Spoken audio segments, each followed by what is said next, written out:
옛날 어느 산골 마을에 아침이면 산등성이에 흰 안개가 내려앉고 저녁이면 굴뚝마다 밥 짓는 연기가 조용히 피어오르는 작은 마을이 있었어요.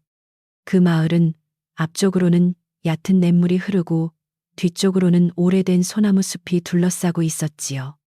봄이면 살구꽃이 지붕 위로 흩날리고 가을이면 콩 말리는 냄새가 골목마다 은근히 퍼졌어요.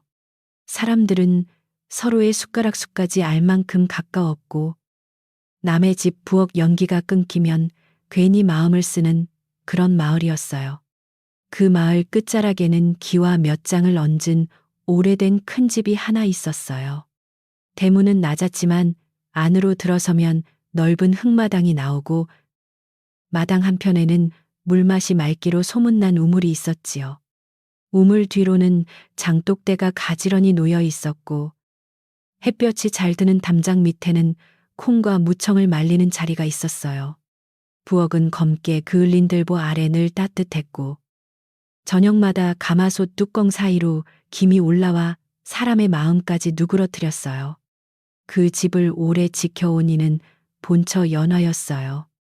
연화는 말수가 적고 손끝이 부지런한 여인이었어요.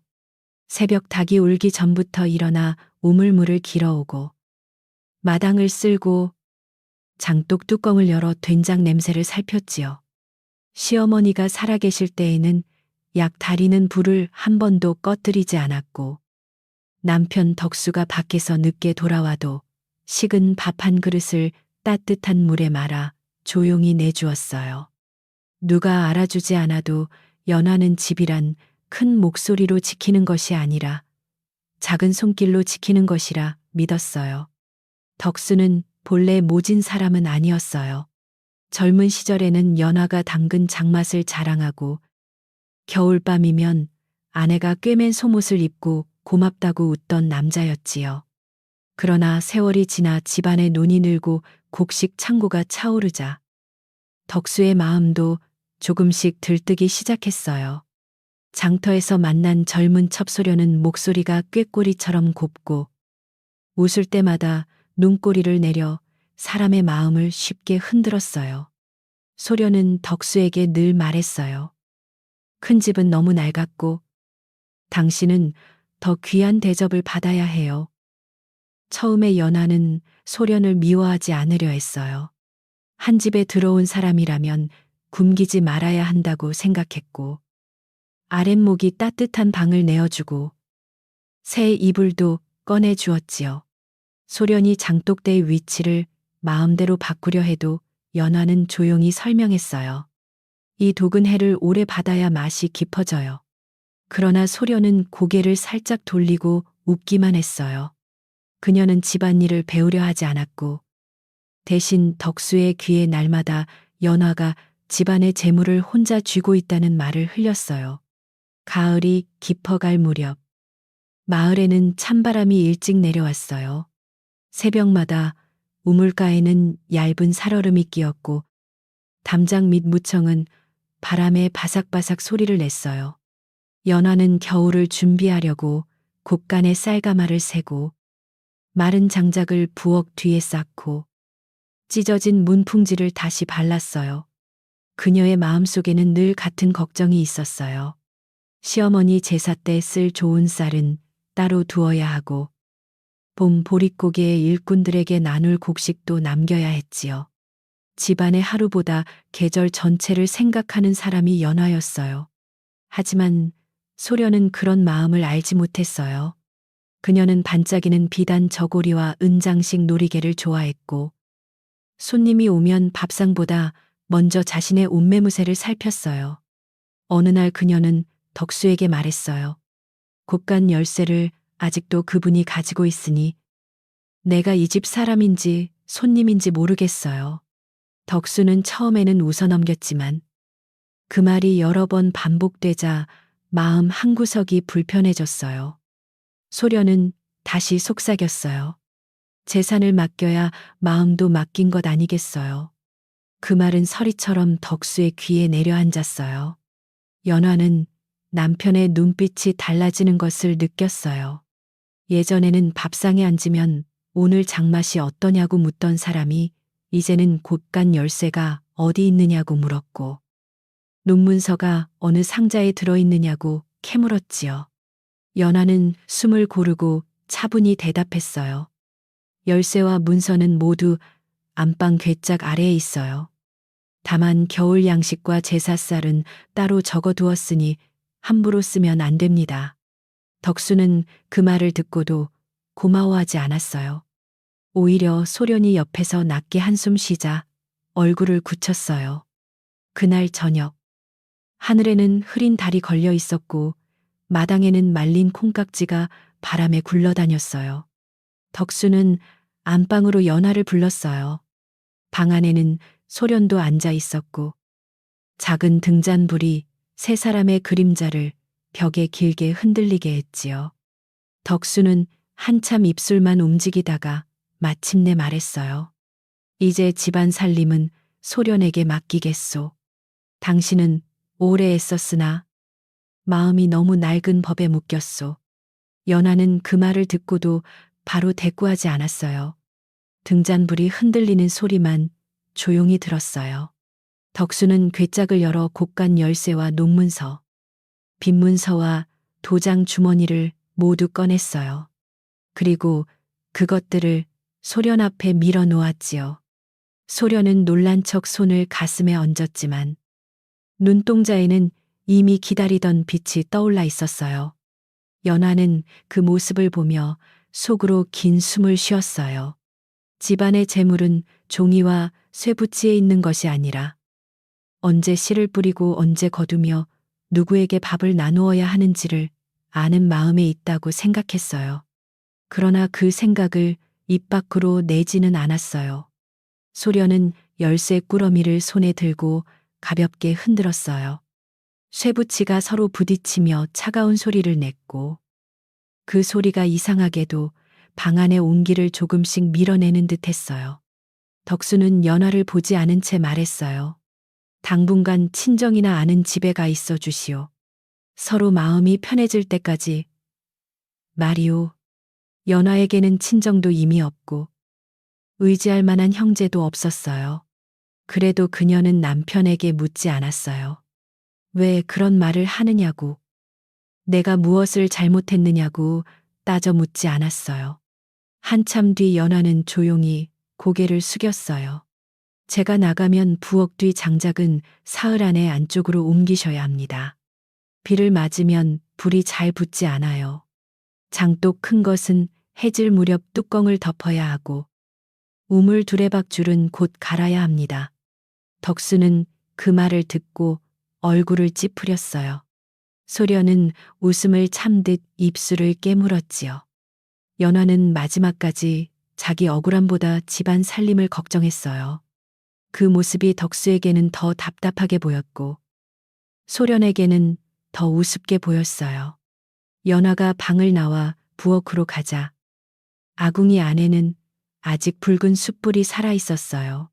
그녀는 남은 불씨를 재 속에 묻어두었고 가마솥 가장자리에 붙은 밥풀을 물로 씻어냈어요.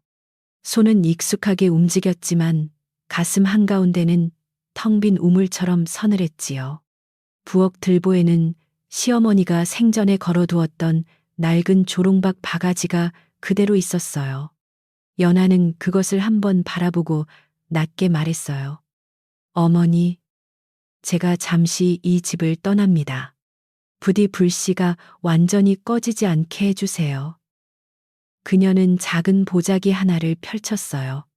그 안에 낡은 치마 저고리 한 벌, 바느질 주머니, 겨울에 신을 헝겊버선, 그리고 시어머니가 세상을 떠나기 전 손에 쥐어준 나무 비녀를 넣었어요. 그 비녀는 값비싼 물건이 아니었어요. 오래된 대추나무를 깎아 만든 것이고 끝부분은 손때가 묻어 반질반질했지요. 시어머니는 마지막 숨을 거두기 전 연하에게 말했어요. 집이 너를 모른다 해도 내 손길은 하늘이 안다. 연하는 그 말을 마음속 깊이 접어두고 살았어요. 마당으로 나오니 밤바람이 차갑게 불었어요. 우물가에는 달빛이 희미하게 고여 있었고 장독대의 둥근 뚜껑들은 말없이 앉아 있었어요. 연화는 하나하나 눈으로 살폈어요.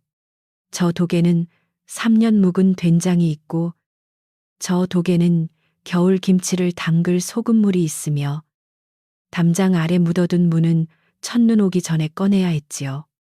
그녀는 자신이 떠난 뒤 누가 이 모든 것을 기억할까 걱정했어요. 그러나 이미 열쇠는 다른 손에 넘어갔고 그녀가 할 수 있는 일은 마지막으로 마당을 깨끗이 바라보는 것 뿐이었어요. 소련은 안방 문틈으로 그 모습을 지켜보고 있었어요. 그녀는 연화가 울며 매달릴 줄 알았고, 그러면 자신이 이긴 기쁨을 더 크게 느낄 수 있을 것이라 생각했지요. 하지만 연화는 울지도 않고 소리치지도 않았어요. 그저 마당 한가운데 서서 우물과 부엌과 대청과 장독대를 천천히 바라보았어요. 소련은 이상하게 마음이 불편해졌어요. 빼앗은 것은 분명 열쇠와 문서였는데 마당의 고요함은 아직 연화의 편인 듯 보였기 때문이에요. 그래서 그녀는 일부러 큰 소리로 하인을 불러 등불을 더 밝히라 했어요. 덕수는 대청에 서 있었지만 연화와 눈을 맞추지 못했어요. 그는 마음속으로 자신이 집안을 새롭게 하려는 것뿐이라고 변명했어요. 연화는 너무 오래된 방식으로 살림을 하고 소련은 젊고 밝으니 집이 더 넉넉해질 것이라 믿고 싶었지요. 하지만 연화의 보자기가 너무 작아 보이자 잠깐 목이 메었어요. 10수년을 한 집에서 산 사람이 가져가는 것이 저토록 적다는 사실이 그의 마음을 흔들었어요. 그래도 소련이 옆에서 소매를 잡자 그는 끝내 아무 말도 하지 않았어요. 연화는 대청 아래에 무릎을 꿇고 마지막 절을 올렸어요. 조상님께 드리는 절이기도 했고 세상을 떠난 시어머니께 드리는 인사이기도 했어요. 그녀는 덕수를 향해 깊이 고개를 숙였지만 원망의 말은 하지 않았어요. 부디 몸을 살피십시오. 찬바람이 들면 오래된 기침이 다시 옵니다. 그 한마디가 덕수의 가슴에 돌멩이처럼 떨어졌어요. 그러나 이미 내뱉은 말을 거두기에는 그의 자존심이 너무 앞서 있었어요. 소련은 고개를 돌린 채 비단 소매만 매만졌어요. 대문을 나서는 순간 마을 골목은 몹시 조용했어요. 이웃집 개 한 마리가 낮게 짖다가 연화를 알아보고 꼬리를 내렸고 담장 너머로 누군가 문틈을 살짝 열어보았어요. 사람들은 이미 대충 소문을 들었지만 큰 집일이라 함부로 나서지 못했지요. 연화는 그 시선을 느끼고도 부끄러워하지 않으려 애썼어요. 그녀는 누구에게 쫓겨나는 몸이었지만 남의 집 그릇을 훔친 것도 거짓말을 한 것도 아니었어요. 그래서 발걸음은 느렸으나 등은 곧게 세웠어요. 마을 어귀에는 늙은 팽나무가 서 있었어요. 여름이면 아이들이 그 아래서 낮잠을 자고 겨울이면 장정들이 지게를 내려놓고 숨을 고르던 나무였지요. 연화는 잠시 그 아래 멈춰 섰어요. 뒤돌아보면 아직 큰 집 지붕이 보였고 굴뚝에서는 자신이 묻어둔 불씨가 피워 올린 마지막 연기가 가늘게 올라가고 있었어요. 그 연기를 보자 가슴이 저려왔어요.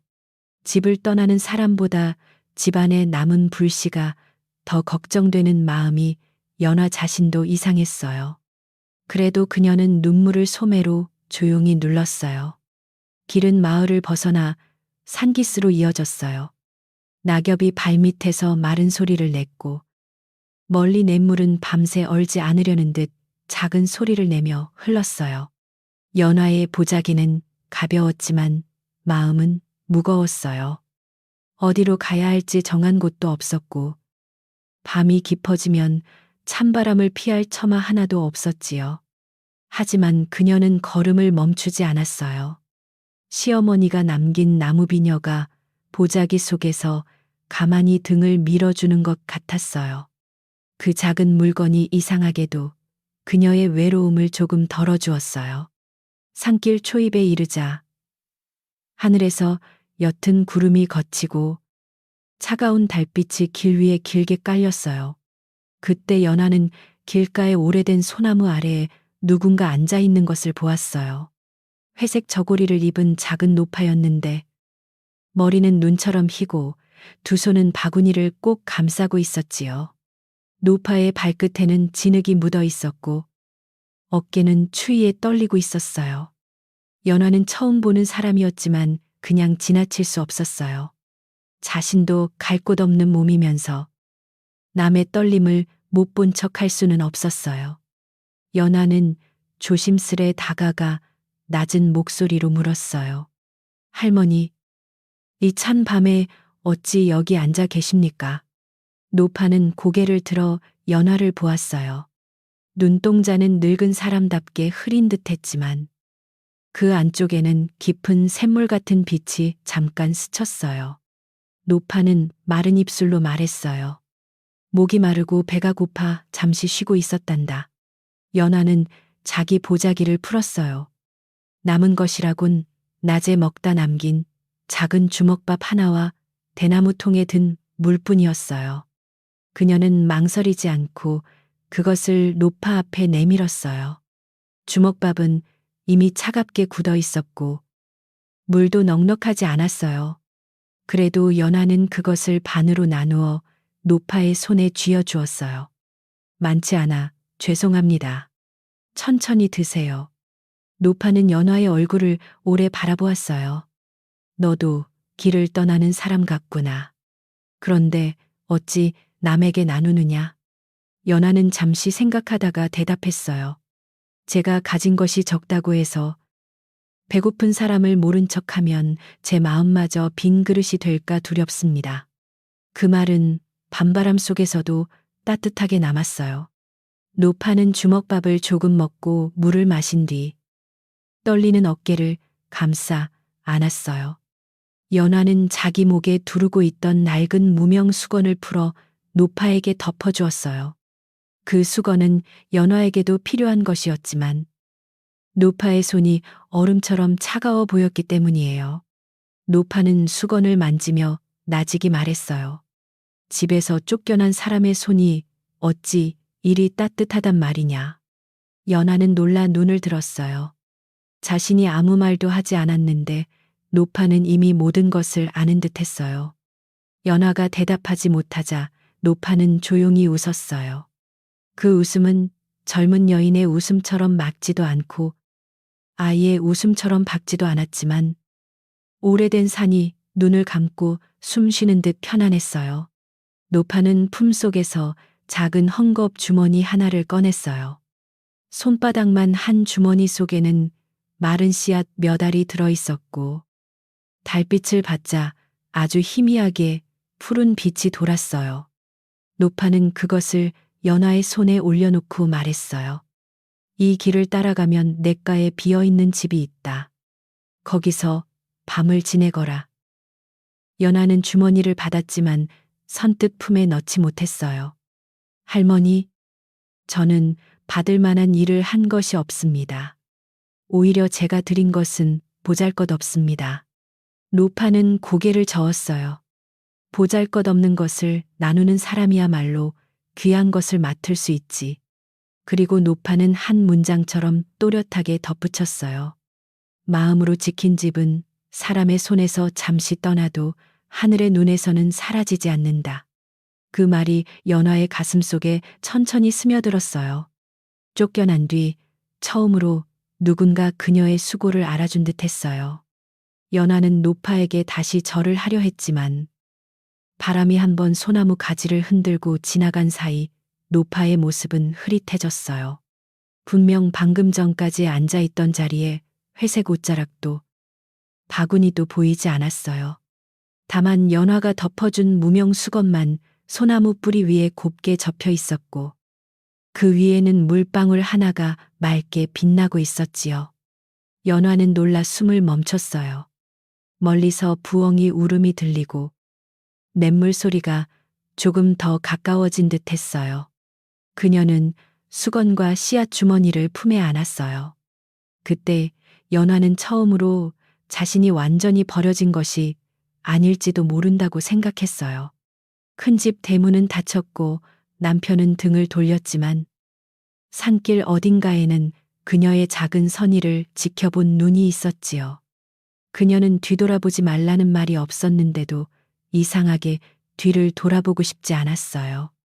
마을의 불빛은 이미 나무 사이로 사라졌고 앞쪽에는 달빛이 내려앉은 길만 이어져 있었어요.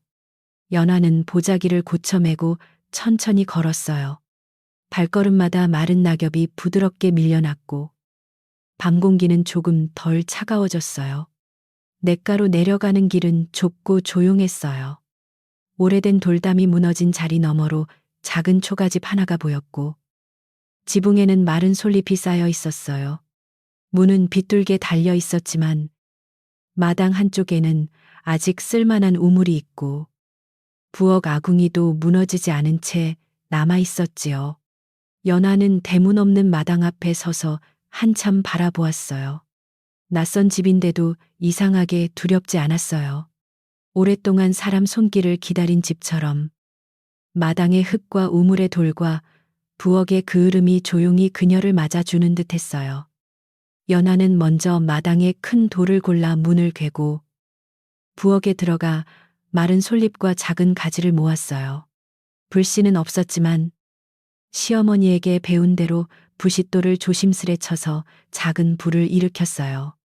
처음에는 연기만 나더니 곧 가느다란 불꽃이 피어올랐고 아궁이 속에 붉은 기운이 살아났어요. 그녀는 손을 쬐며 눈을 감았어요. 큰 집의 넓은 부엌은 아니었지만 불이 붙으니 이곳도 집이 될 수 있을 것 같았어요. 밖에서는 냇물이 밤새도록 낮은 노래를 부르고 있었어요. 그녀는 노파가 준 씨앗 주머니를 꺼내 부엌 문턱 옆에 놓았어요. 오늘 밤은 씨를 뿌릴 힘도 없었고 무엇보다 그 씨앗이 무엇인지 알 수 없었지요. 그러나 연화는 그것을 함부로 여기지 않았어요. 작은 그릇에 우물물을 떠서 씨앗 옆에 두고 나무 비녀도 그 곁에 조심히 놓았어요. 그리고 낡은 방 안쪽에 몸을 누였어요. 찬기가 등으로 올라왔지만 아궁이의 온기가 조금씩 번졌어요. 연하는 눈을 감으며 큰 집의 장독과 우물과 불씨를 떠올렸고 마지막에는 소나무 아래 노파의 말을 떠올렸어요. 그 밤 큰 집에서는 소련이 새 열쇠 꾸러미를 머리맡에 두고 잠들었어요. 덕수는 대청에 앉아 술잔을 들었지만 이상하게도 술맛이 텁텁하고 방 안 공기가 서늘했어요. 부엌에서는 재 속에 묻어둔 불씨가 아주 작게 붉었고 우물물은 달빛 아래 말없이 흔들렸지요.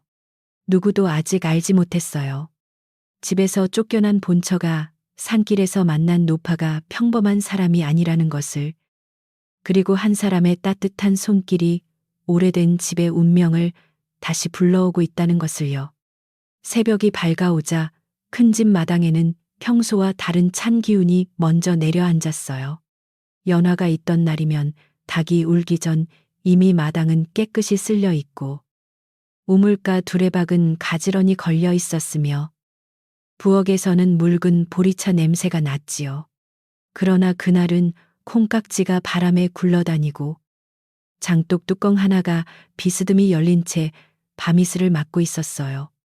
하인아이 하나가 졸린 눈으로 마당을 쓸다가 소련의 날카로운 부름에 놀라 빗자루를 떨어뜨렸어요.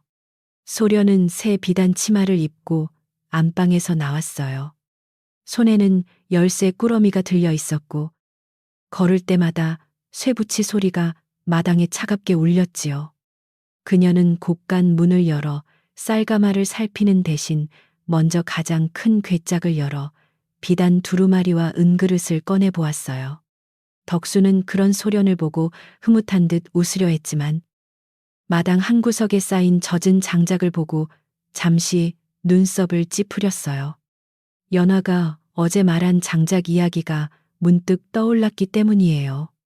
소련은 그 눈빛을 놓치지 않고 얼른 다가와 말했어요. 이제부터는 제가 다 알아서 할 테니 지난 사람의 잔소리는 잊으세요. 덕수는 그 말에 고개를 끄덕였지만 마음 한편은 편하지 않았어요. 부엌에서는 물이 끓지 않았고 아침상은 늦어지고 있었지요. 연화가 있을 때에는 아무리 일이 많아도 이른 아침 밥상이 늦은 적이 없었어요. 그래도 덕수는 자기 선택을 의심하고 싶지 않았어요. 그는 헛기침을 하며 대청에 앉아 마을 쪽 길만 바라보았어요. 그날 장터에는 해가 높이 오르기도 전에 소문이 퍼졌어요. 우물가에서 물을 쐬던 여인들이 먼저 들었고 그 말은 두레박줄을 타고 올라오는 물처럼 빠르게 번졌지요. 큰 집 본처가 밤길에 보자기 하나 들고 나갔다더라. 누군가 이렇게 말하면 다른 사람이 낮은 소리로 대꾸했어요. 그 집 부엌과 장독은 그 여인 손이 아니면 못 버틸 텐데. 그러나 큰 집의 눈치를 보는 사람들은 곧 입술을 다물었어요. 남의 집 깊은 속일수록 함부로 말하면 바람보다 빨리 돌아온다는 것을 알았기 때문이에요. 빨래터에서도 이야기는 이어졌어요. 물가에 앉은 안악들은 방망이로 젖은 옷을 두드리며 자꾸만 큰 집 쪽을 바라보았지요. 연화는 누구에게 큰 소리 친 적도 없고 빚진 집 아이에게 몰래 죽을 떠준 적도 많았어요. 장마철 지붕이 새는 집에는 낡은 멍석을 빌려주었고 상을 당한 집에는 말없이 쌀 한 되를 보내곤 했지요. 그런 사람이 쫓겨났다는 말은 사람들의 마음을 무겁게 했어요. 한 안악이 한숨 섞어 말했어요. 말 없는 사람이 떠나면 집안 기둥도 소리를 낸다더니. 그 무렵 연화는 냇가 빈집에서 조용히 아침을 맞고 있었어요. 밤새 아궁이에 남은 작은 불씨가 제 속에서 은은히 살아있었고 문틈으로 들어온 새벽빛이 낡은 방바닥을 부드럽게 비추었지요. 그녀는 몸이 쑤시고 배가 고팠지만 먼저 마당으로 나가 우물을 살폈어요. 우물에는 낙엽이 떠 있었고 두레박줄은 낡아 손에 거칠게 닿았어요. 연화는 물을 한 바가지 길어 마당 가장자리에 뿌리고 낡은 빗자루를 찾아 흙바닥을 천천히 쓸기 시작했어요. 그녀는 빈집을 남의 버린 물건처럼 대하지 않았어요.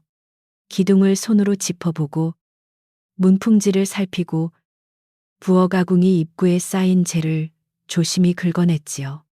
마당을 쓸다 보니 냇가에서 불어오는 바람이 어제보다 덜 차게 느껴졌어요.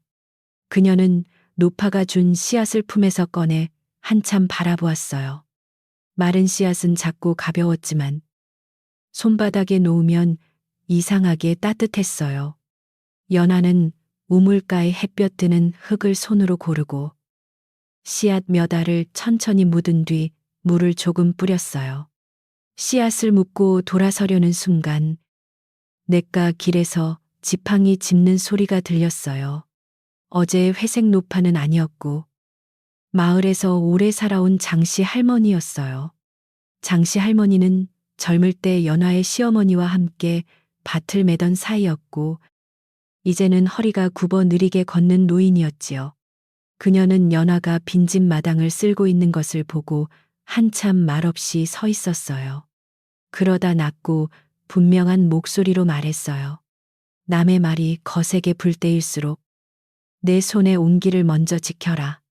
그 한마디만 남기고 할머니는 다시 길을 걸었어요. 연화는 그 말을 마음에 담았어요. 장씨 할머니는 더 묻지도 않고 위로를 길게 늘어놓지도 않았지요. 오히려 그래서 연화의 마음이 덜 흔들렸어요. 그녀는 빈 솥에 물을 붓고 보자기 속에 남은 아주 작은 쌀 부스러기와 들에서 주운 마른 나물을 넣어 묽은 죽을 끓였어요. 한 숟가락 뜨자 뜨거운 김이 얼굴에 닿았고 그제야 어제부터 굶주린 속이 조용히 울렸어요. 연화는 먼저 작은 그릇에 죽을 조금 떠서 부엌 한쪽에 놓았어요. 고마운 마음을 어디엔가 전하고 싶었기 때문이에요. 큰 집에서는 소련이 아침부터 사람을 불러 장독대를 옮기게 했어요. 연화가 해가 잘 든다고 아끼던 자리 대신 소련은 손님 눈에 잘 띄는 대청 옆으로 독들을 세우라 했지요. 하인들이 조심스레 말했어요. 마님, 그곳은 그늘이 져서 장맛이 변할 수 있습니다. 소련은 눈을 흘기며 대답했어요. 이제 이 집의 마님은 나다. 낡은 말버릇까지 따라할 필요 없다. 사람들은 더 말하지 못하고 무거운 독을 들었어요. 독 안의 장이 흔들리며 낮게 출렁이는 소리가 났어요. 소련은 또 방앗간 사람을 불러 좋은 쌀가마 몇 개를 팔아 은비녀와 비단을 들여오게 했어요. 그녀는 겨울 양식과 제사쌀이 따로 있다는 연화의 말을 기억했지만 오히려 그것이 못마땅했어요. 쌀은 먹고 쓰려고 있는 것이지 껴안고 앉으려고 있는 것이 아니지. 그녀는 이렇게 말하며 웃었어요. 덕수는 잠시 망설였지만 소련이 장부를 펼치고 그럴듯하게 손가락으로 짚어 보이자 고개를 끄덕였어요. 종이 위 숫자는 반듯했지만 그 숫자 뒤의 계절은 아무도 세지 않았어요. 며칠 사이 큰 집 안의 기운은 조금씩 흐트러졌어요.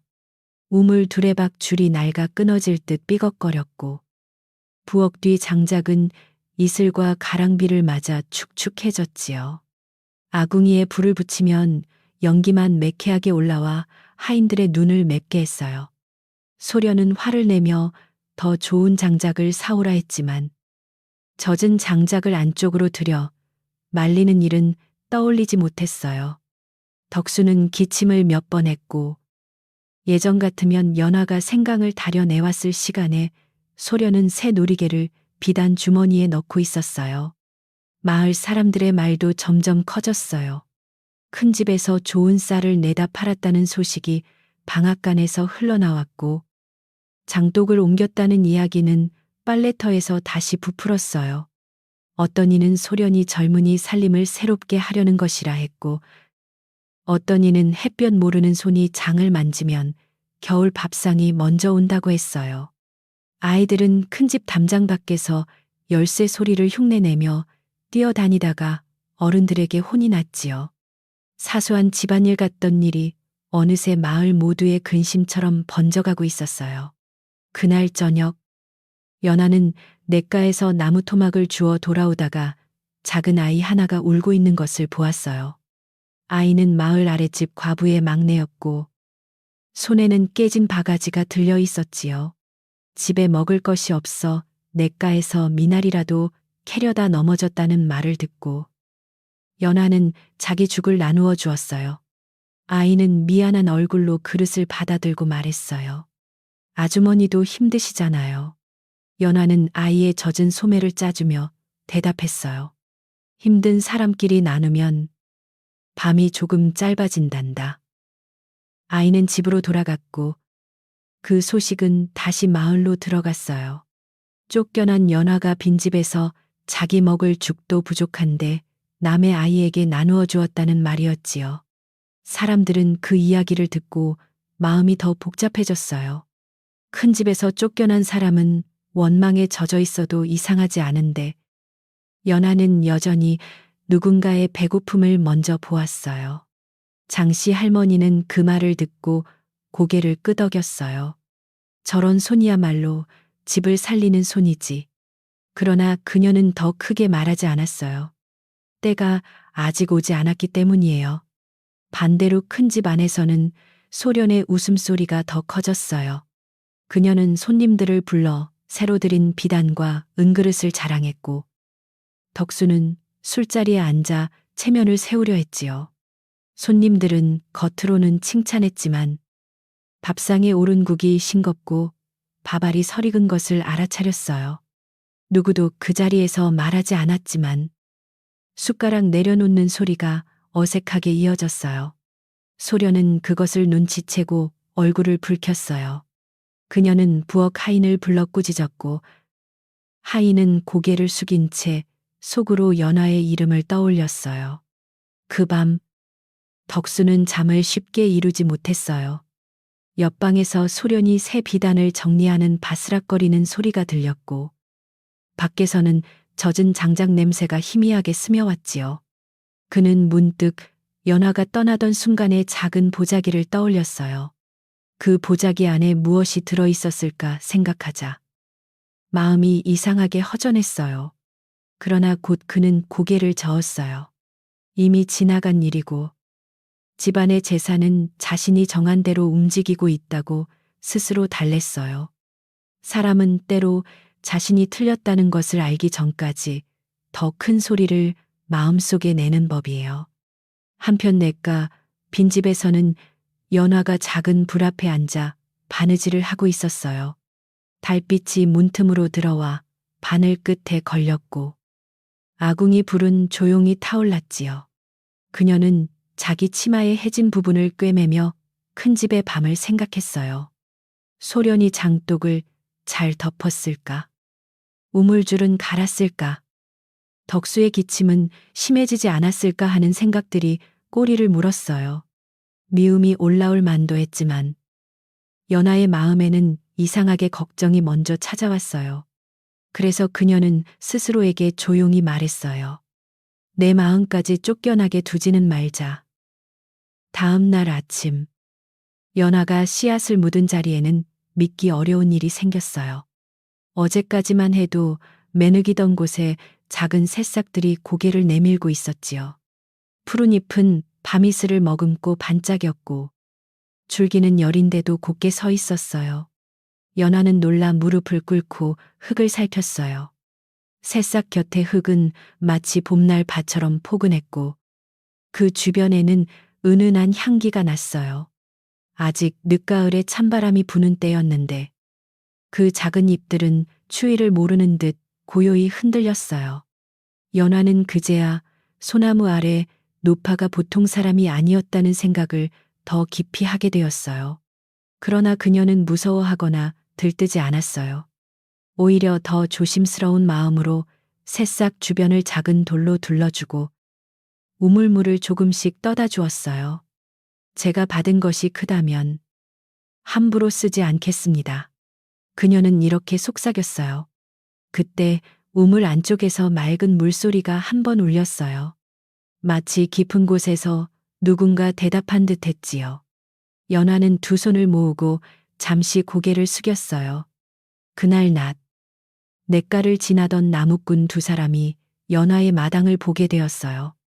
그들은 빈집에 사람이 들어와 산다는 소문을 듣고 궁금해하던 참이었지요.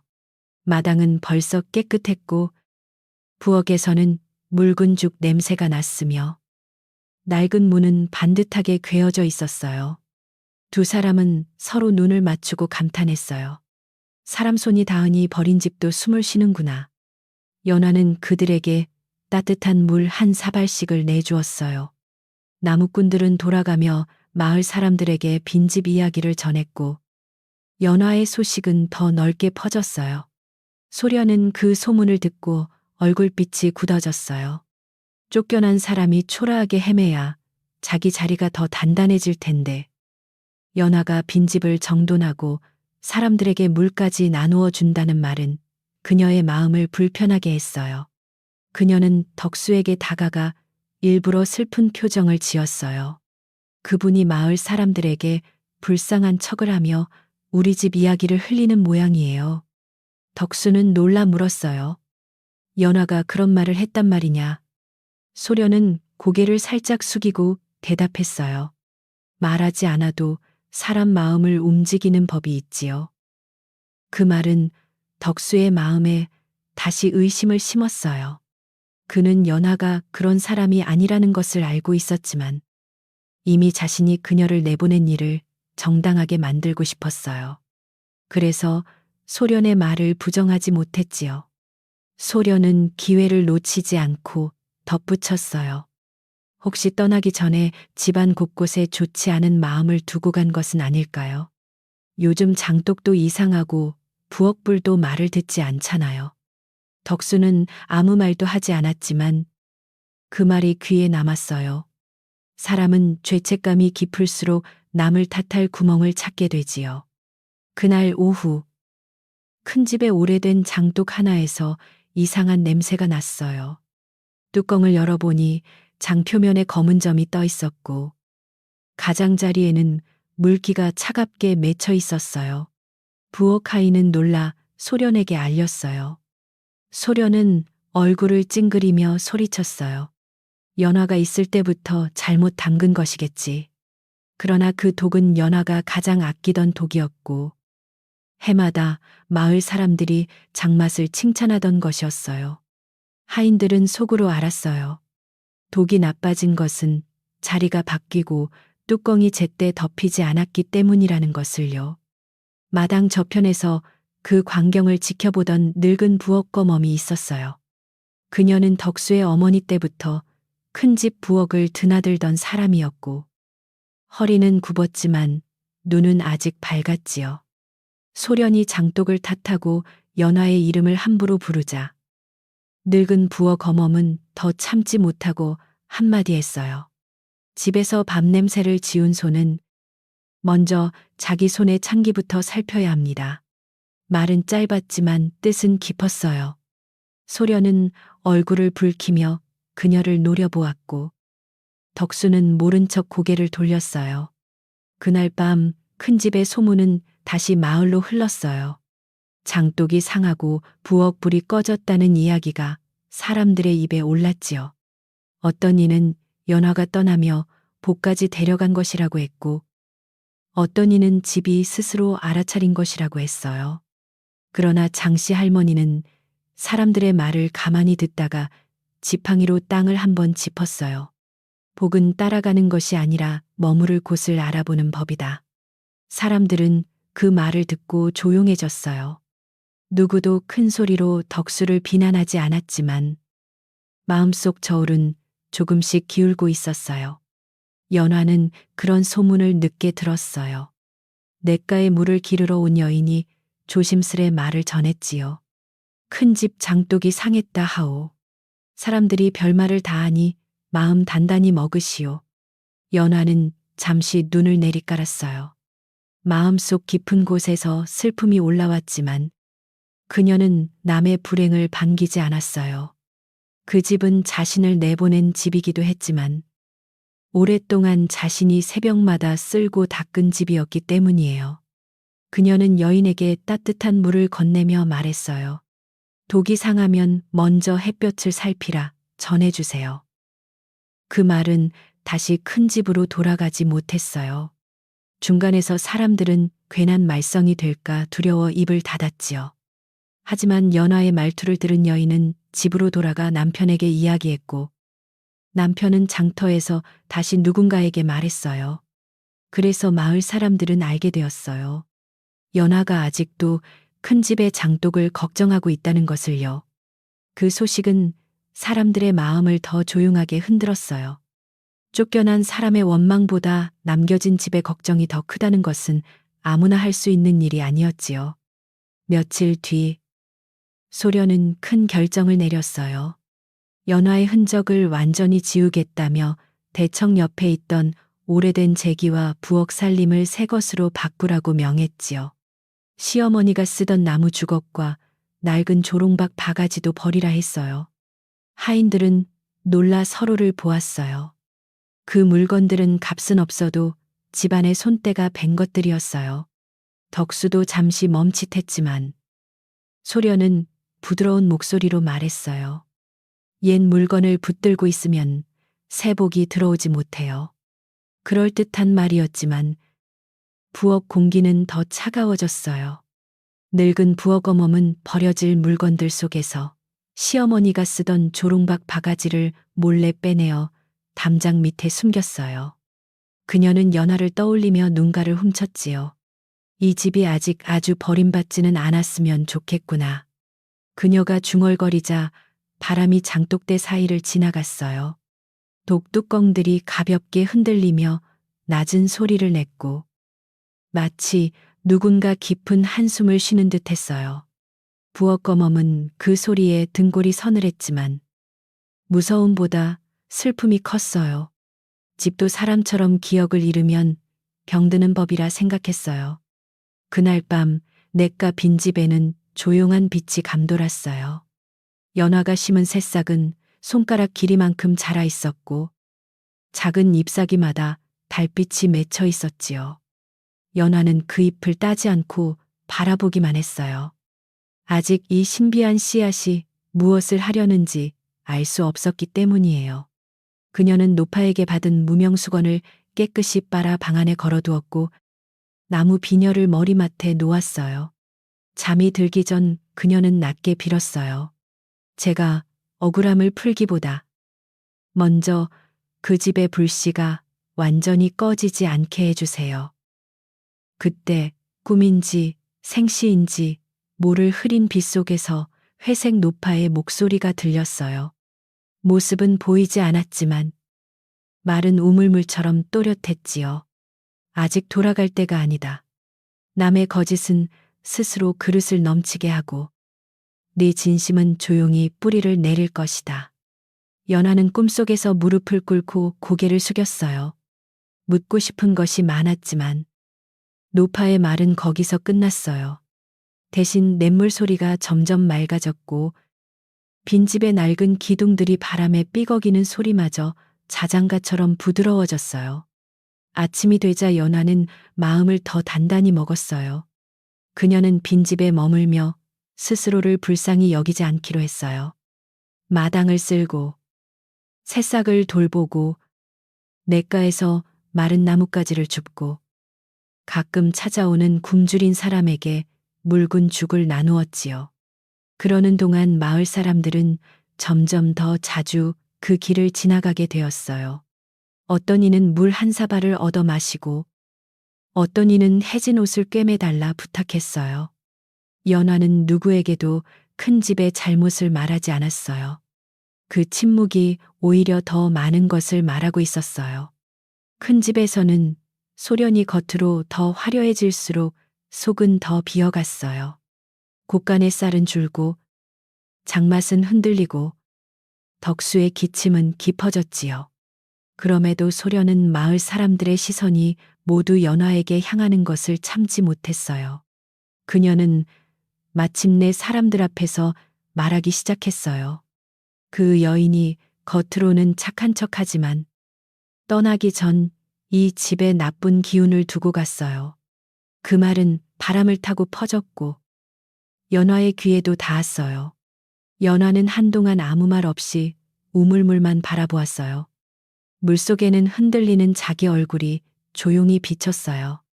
연화는 그 순간 알았어요. 이제 단순히 견디는 것만으로는 부족하다는 것을요. 자신이 침묵하면 누군가의 거짓이 집의 병을 모두 자기 탓으로 돌릴 것이고, 그러면 큰 집의 불씨도 시어머니의 이름도 더럽혀질 수 있었어요. 그러나 서두르지는 않았어요. 그녀는 노파가 준 씨앗에서 자란 잎 몇 장을 말리고 매일 아침 우물가에 나타나는 맑은 물빛을 살피며 기다렸어요. 모든 일에는 때가 있고 참된 말도 너무 일찍 꺼내면 바람에 흩어진다는 것을 연화는 알고 있었어요.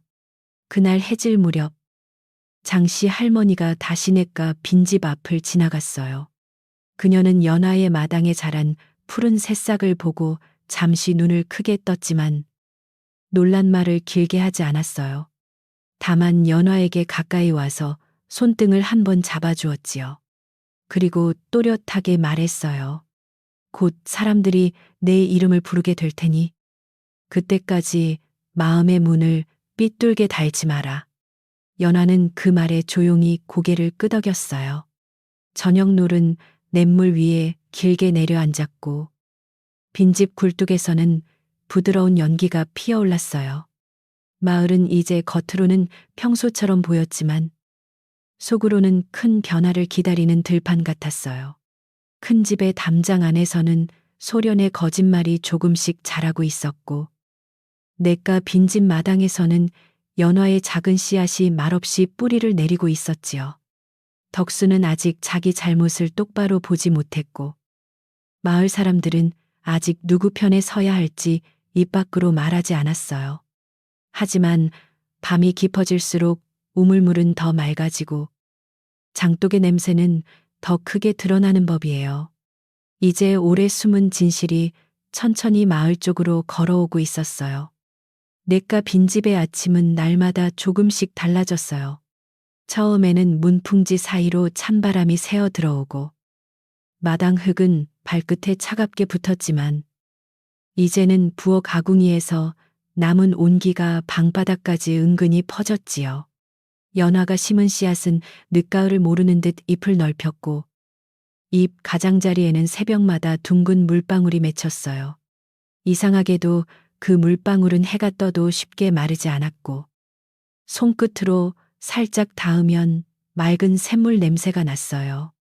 연화는 그 잎들을 바라보며 마음속 말을 아꼈어요. 그녀는 새싹 곁에 작은 돌담을 더 쌓고 냇가에서 주운 갈대를 엮어 바람막이를 만들었어요.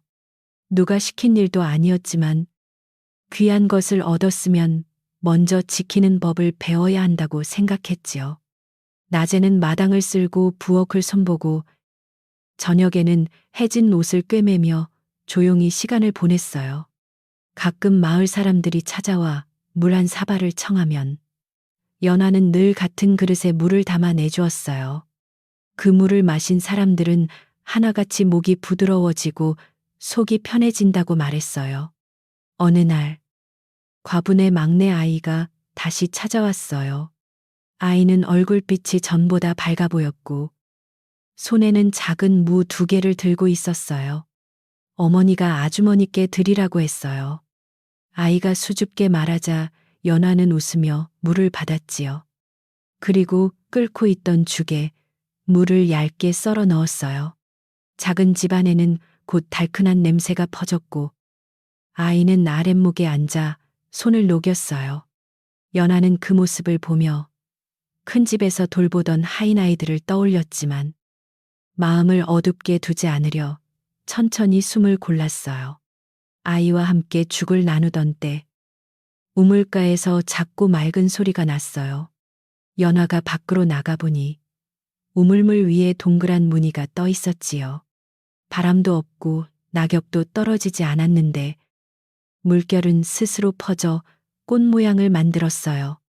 연화는 숨을 죽이고 바라보았어요. 그 무늬는 연꽃처럼 잔잔히 피었다가 천천히 사라졌지요. 아이는 놀라 눈을 크게 뜨고 말했어요. 아주머니, 물이 웃는 것 같아요. 연화는 아이의 입을 막지 않았지만 그 일을 아무에게나 말하지 말라 부드럽게 일렀어요. 그러나 아이의 마음은 너무 어려 비밀을 오래 품지 못했어요. 집으로 돌아간 아이는 어머니에게 우물이 꽃처럼 웃었다고 말했고 과부는 처음엔 아이의 상상이라 여겼어요. 하지만 며칠 뒤 냇가 빈집에 물을 얻으러 왔다가 자신도 우물 안쪽에서 같은 무늬를 보게 되었지요. 과부는 말을 잃고 한참 서 있다가 연화에게 조용히 물었어요. 무슨 일이 있는 것이오? 연화는 대답 대신 물 한 사발을 건넸어요. 나쁜 뜻으로 얻은 것은 없으니 두려워하지 마세요. 그 말에 과부는 고개를 끄덕였어요. 큰 집에서는 그 무렵 일이 더욱 꼬여갔어요. 곳간 문을 열면 쌀가마 겉은 멀쩡한데 안쪽에서 희고 작은 벌레가 기어 나왔고 밀가루 자루는 눅눅해져 덩어리졌어요. 소련은 하인들을 세워놓고 누구 짓이냐고 몰아붙였지만 하인들은 겁먹은 얼굴로 고개만 숙였지요. 덕수는 곡식이 상한 것을 보고 처음으로 크게 놀랐어요. 그는 작년 가을 풍년이라 곡간이 넉넉할 줄 알았는데 쓸 수 있는 쌀은 생각보다 줄어 있었어요.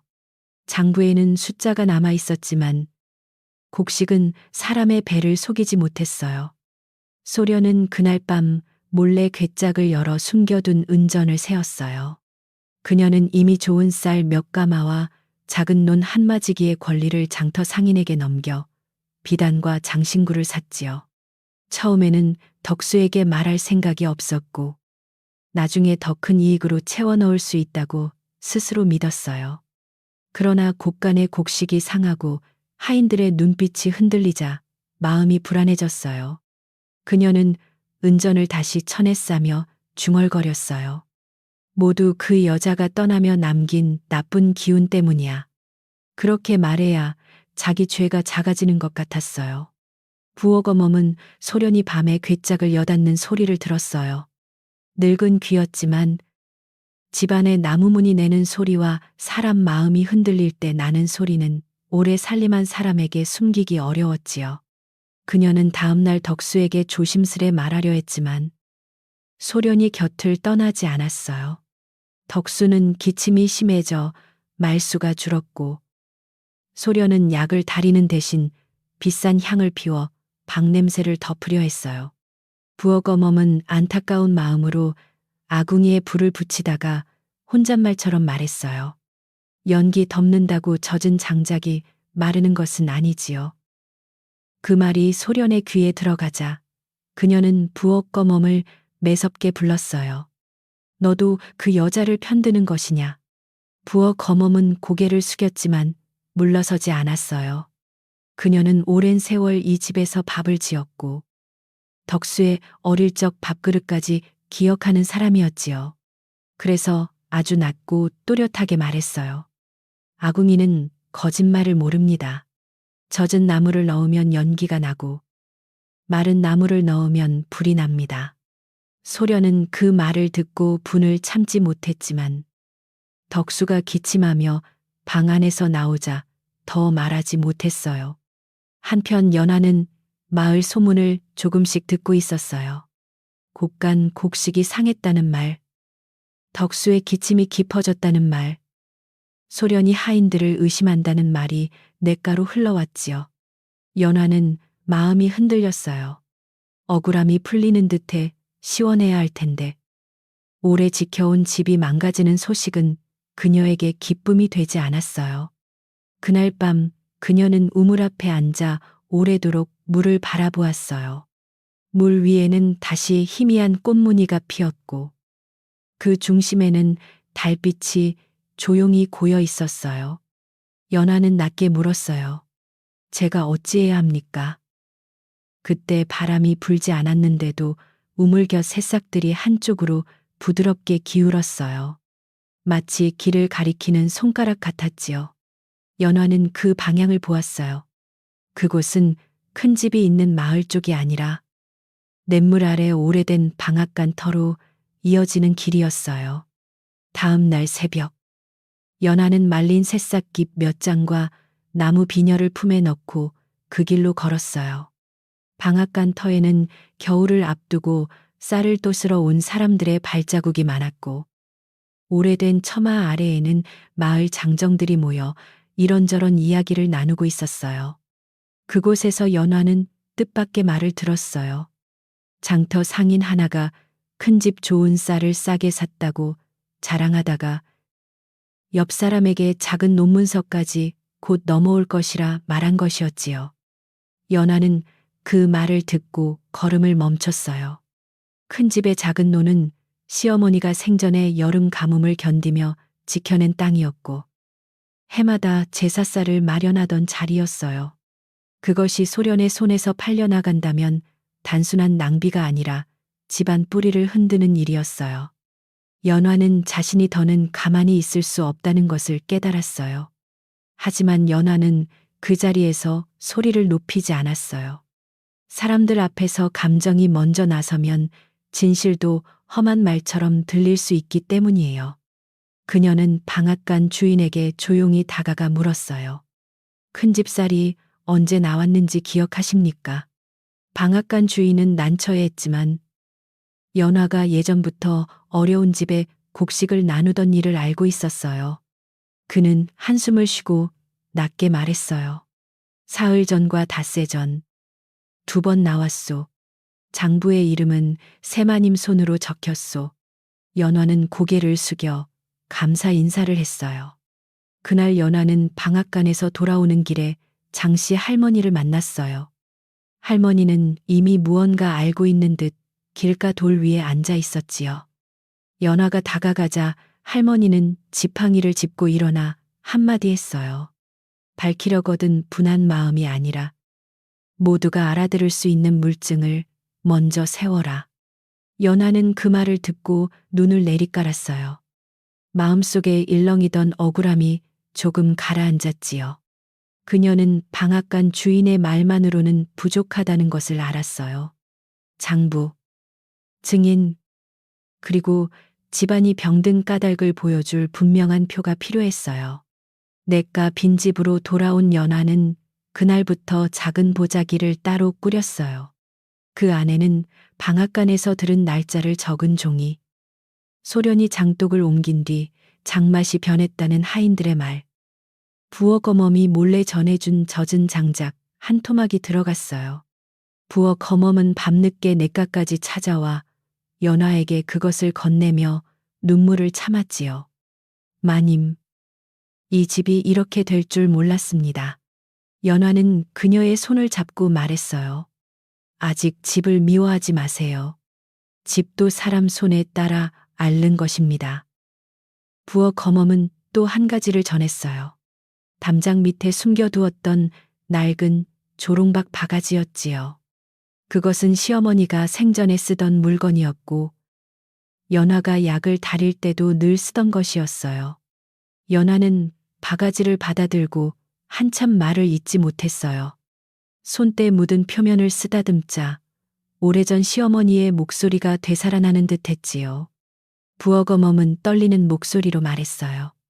새 마님이 버리라 했지만 차마 그럴 수 없었습니다. 연화는 고개를 숙여 감사했어요. 이것도 증거보다 귀한 기억입니다.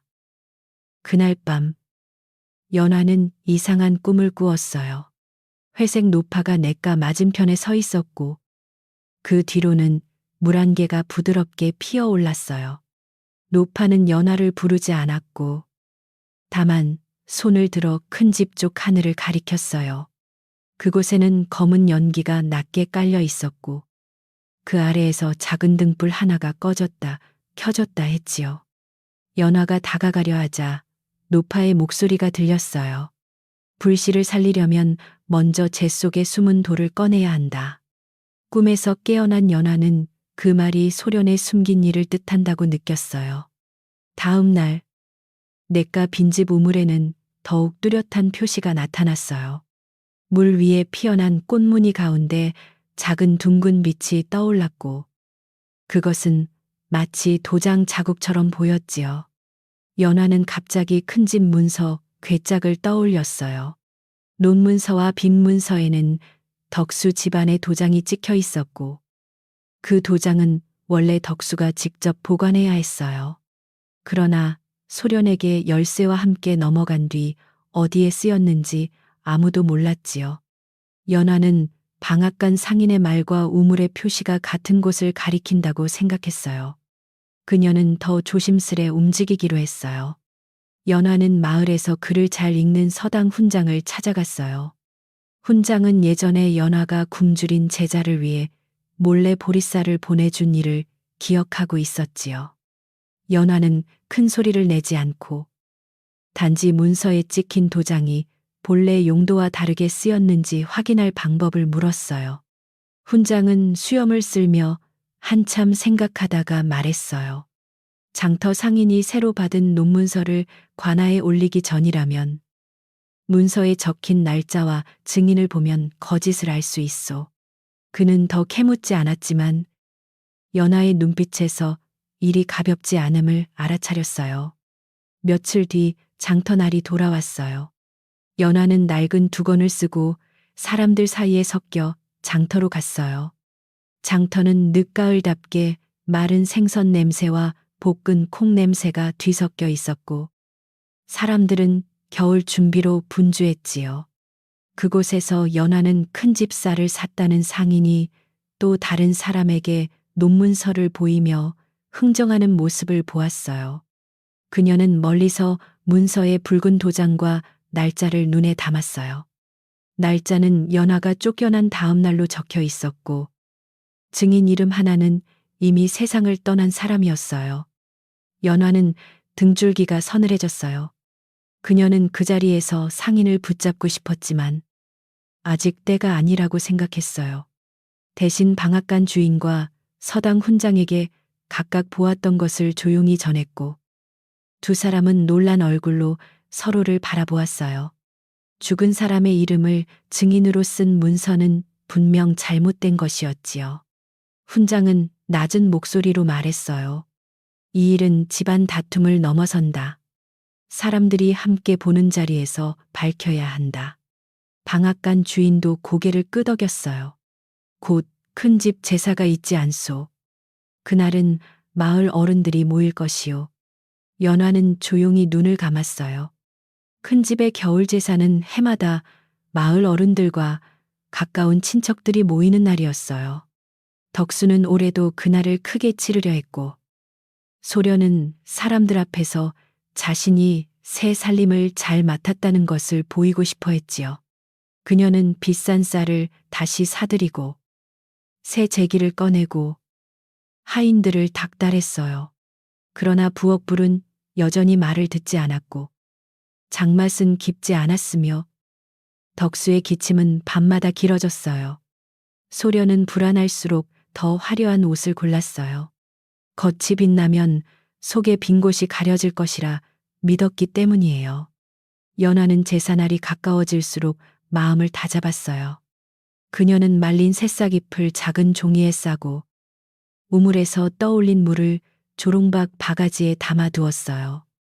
이상하게도 그 물은 하루가 지나도 흐려지지 않았고 바가지 안쪽에는 희미한 연꽃 무늬가 남아 있었지요. 그녀는 나무 비녀를 닦아 보자기 가운데 놓았어요. 시어머니가 남긴 그 비녀는 아직 아무 증거도 아닌 듯 보였지만 연화에게는 집안의 진짜 기억을 붙들어주는 물건이었어요. 그녀는 밤마다 그것을 손에 쥐고 마음을 낮추었어요. 마을 사람들은 이제 큰집 제사날에 무슨 일이 생길 것이라 은근히 느끼고 있었어요. 장독이 상한 일, 곡식이 줄어든 일, 연화가 냇가에서 신비한 새싹을 돌본다는 일, 소련이 연화를 탓한다는 말이 한데 엉켜 있었지요. 누군가는 연화가 억울함을 말해야 한다고 했고, 누군가는 큰집 체면을 생각해 조용히 넘어가야 한다고 했어요. 그러나 장씨 할머니는 밤마다 팽나무 아래 앉아 마을을 바라보며 한마디만 했어요. 덮어둔 솥도 오래 끓으면 김이 새는 법이다. 사람들은 그 말을 오래 생각했어요. 제사 전날 연화는 냇가 빈집을 깨끗이 정돈했어요. 자신이 떠나 있을 동안에도 불씨가 살아있도록 재 속에 숯을 묻고 새싹에는 물을 충분히 주었지요. 그러고는 보자기를 묶어 머리맡에 두었어요. 그 안에는 종이와 마른 잎, 조롱박 바가지, 나무 비녀, 그리고 부엌 어멈이 준 젖은 장작 조각이 들어 있었어요. 그것들은 칼도 아니고 큰 돈도 아니었지만 진실을 드러내는 데 필요한 조용한 물건들이었어요. 연화는 문 밖에 서서 밤하늘을 올려다 보았어요. 별빛은 차가웠지만 맑았어요. 그 밤 꿈에 회색 노파가 다시 나타났어요. 이번에는 소나무 아래가 아니라 큰 집 우물가에 서 있었지요. 노파의 회색 저고리는 달빛에 젖은 듯 희미하게 빛났고 그녀의 손에는 연화가 나누어 주었던 무명 수건이 들려 있었어요.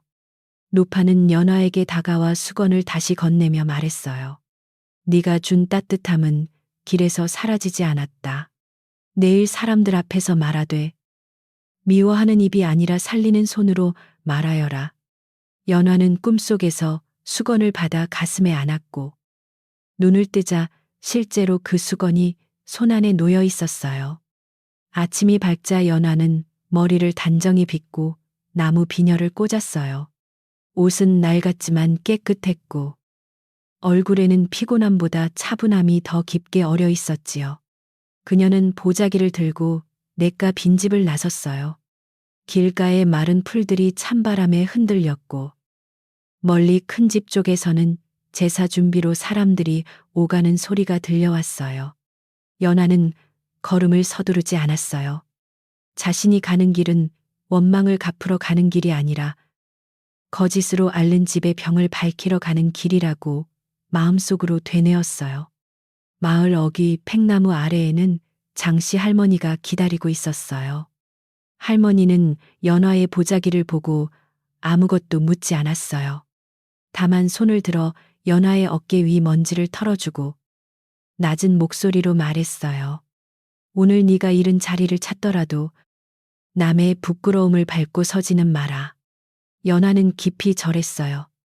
그 말은 그녀의 마음을 마지막으로 붙잡아주는 말이었지요.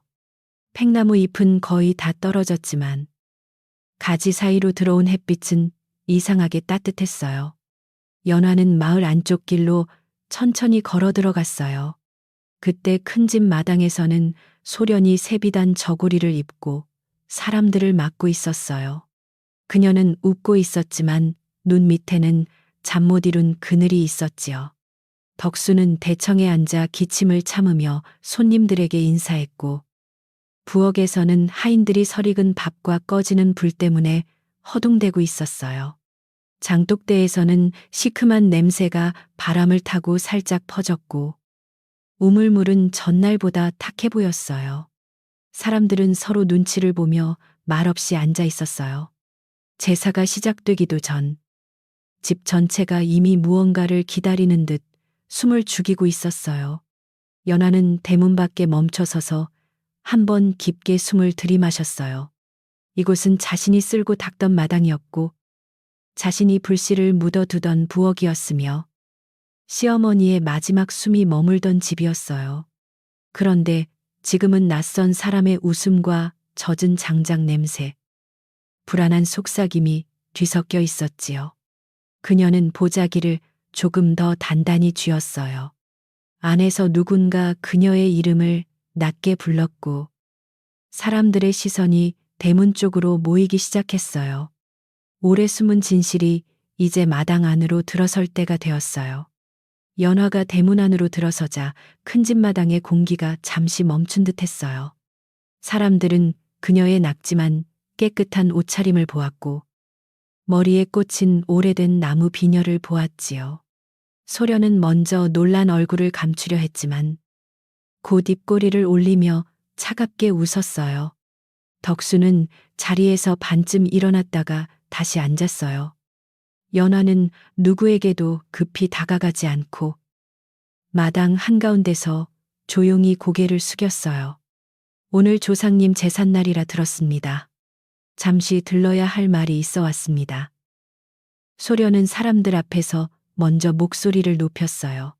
쫓겨난 사람이 제삿날에 나타나 집안을 어지럽히려 하다니. 이것만 보아도 마음이 어떤지 알 수 있지요. 그녀의 말은 날카로웠지만 사람들은 예전처럼 쉽게 고개를 끄덕이지 않았어요. 연화가 마을에서 어떻게 지냈는지, 굶주린 아이에게 죽을 나누고 빈집을 다시 살려냈다는 이야기를 이미 들었기 때문이에요. 장씨 할머니는 대문 곁에 조용히 서서 지팡이를 짚었고, 방앗간 주인과 서당 훈장도 사람들 틈에 자리하고 있었어요. 덕수는 기침을 누르며 연화를 바라보았어요. 그의 눈빛에는 부끄러움과 두려움이 함께 어려 있었지요. 그는 연화가 울며 용서를 빌러온 것인지 아니면 자신을 꾸짖으러 온 것인지 알 수 없었어요. 그러나 연화는 어느 쪽도 아니었어요. 그녀는 부엌 쪽을 한번 바라보고 장독대 쪽을 한번 바라본 뒤 대청 앞에 놓인 제사상으로 눈을 옮겼어요. 제사상 위의 밥그릇에서는 김이 고르게 오르지 않았고 국그릇 가장자리에는 식은 기름이 떠 있었어요. 집이 앓고 있다는 표가 너무 분명했어요. 그때 부엌 안에서 하인 하나가 허둥지둥 뛰어나왔어요. 날이, 밥이 또 설익었습니다. 불이 자꾸 꺼집니다. 사람들 사이에서 낮은 웅성거림이 일었어요. 소련은 얼굴을 붉히며 소리쳤어요. 젖은 장작을 가져온 너희 잘못이다. 그러나 부엌 어멈이 천천히 앞으로 나왔어요. 허리는 굽었지만 목소리는 또렷했지요. 장작은 오래전에 안으로 들여 말리라 했으나 아무도 듣지 않았습니다. 그리고 그녀는 연화가 가져온 보자기를 바라보았어요. 연화는 말없이 그 안에서 젖은 장작 조각을 꺼냈어요. 연화는 장작 조각을 사람들 앞에 내려놓았어요. 이 집 부엌 뒤에 있던 것입니다. 비를 맞고 이슬을 맞아 속까지 젖었습니다. 이런 나무로는 불이 오래 가지 않습니다. 그 말은 단순했지만 사람들은 모두 알아들었어요. 이것은 귀신의 장난도 아니고 누군가 남긴 저주도 아니며 살림을 모르는 손이 만든 결과였지요. 소련은 이를 악물고 말했어요. 장작 하나로 나를 흠잡으려 합니까? 연하는 고개를 저었어요. 장작 하나가 아니라 그 장작을 대하는 마음을 말하는 것입니다. 소련은 눈을 번뜩이며 다시 외쳤어요. 이 여자가 떠난 뒤부터 장독이 상하고 우물이 탁해졌습니다. 분명히 나쁜 기운을 남기고 갔습니다. 그러자 마당의 웅성거림이 조금 더 커졌어요. 연하는 성급히 반박하지 않고 보자기에서 낡은 조롱박 바가지를 꺼냈어요. 바가지는 오래되어 손때가 묻었지만 안쪽은 깨끗했고 은은한 물빛을 머금고 있었지요. 연하는 우물 쪽으로 걸어가 그 바가지로 물을 떠올렸어요. 큰 집 우물물은 정말로 탁했고 물 위에는 잔흙 같은 흐림이 떠 있었어요. 연화는 우물물을 바가지에 담아 사람들 앞에 보였어요. 우물은 매일 두레박 줄을 살피고 낙엽을 건져내고 물가의 흙이 무너지지 않게 다져야 합니다. 그 일을 놓치면 물은 쉽게 탁해집니다. 그녀는 말린 새싹잎 몇 장을 꺼내 바가지 물 위에 띄웠어요. 그러자 이상하게도 잎 주변의 탁한 기운이 조금씩 가라앉고 물 위에 흐릿한 꽃무늬가 떠올랐어요. 사람들은 숨을 삼켰어요. 수련은 한 걸음 물러섰고 덕수는 자리에서 완전히 일어나 우물 쪽을 바라보았어요. 장씨 할머니가 그 광경을 보고 천천히 앞으로 나왔어요. 그녀는 연하의 손에 든 바가지를 바라보다가 사람들에게 한마디 했어요. 맑은 물은 거짓을 미워하는 것이 아니라 돌보지 않는 손을 슬퍼하는 것이다. 그 말이 끝나자 마당은 더 조용해졌어요. 연화는 그 신비한 표시를 자랑하지 않았고 자신에게 특별한 힘이 있다고 말하지도 않았어요. 다만 우물가의 흙을 손으로 짚어 보이며 흙이 무너지고 낙엽이 썩어 물이 흐려진 자리를 차분히 설명했어요. 사람들은 점점 소련의 말보다 연화의 손끝을 믿게 되었어요. 소련은 마지막으로 장독 이야기를 꺼냈어요. 장독은 그 여자가 담근 것입니다. 상했다면 처음부터 잘못된 것이지요. 그때 부엌어멈이 담장 쪽 장독 하나를 가리켰어요.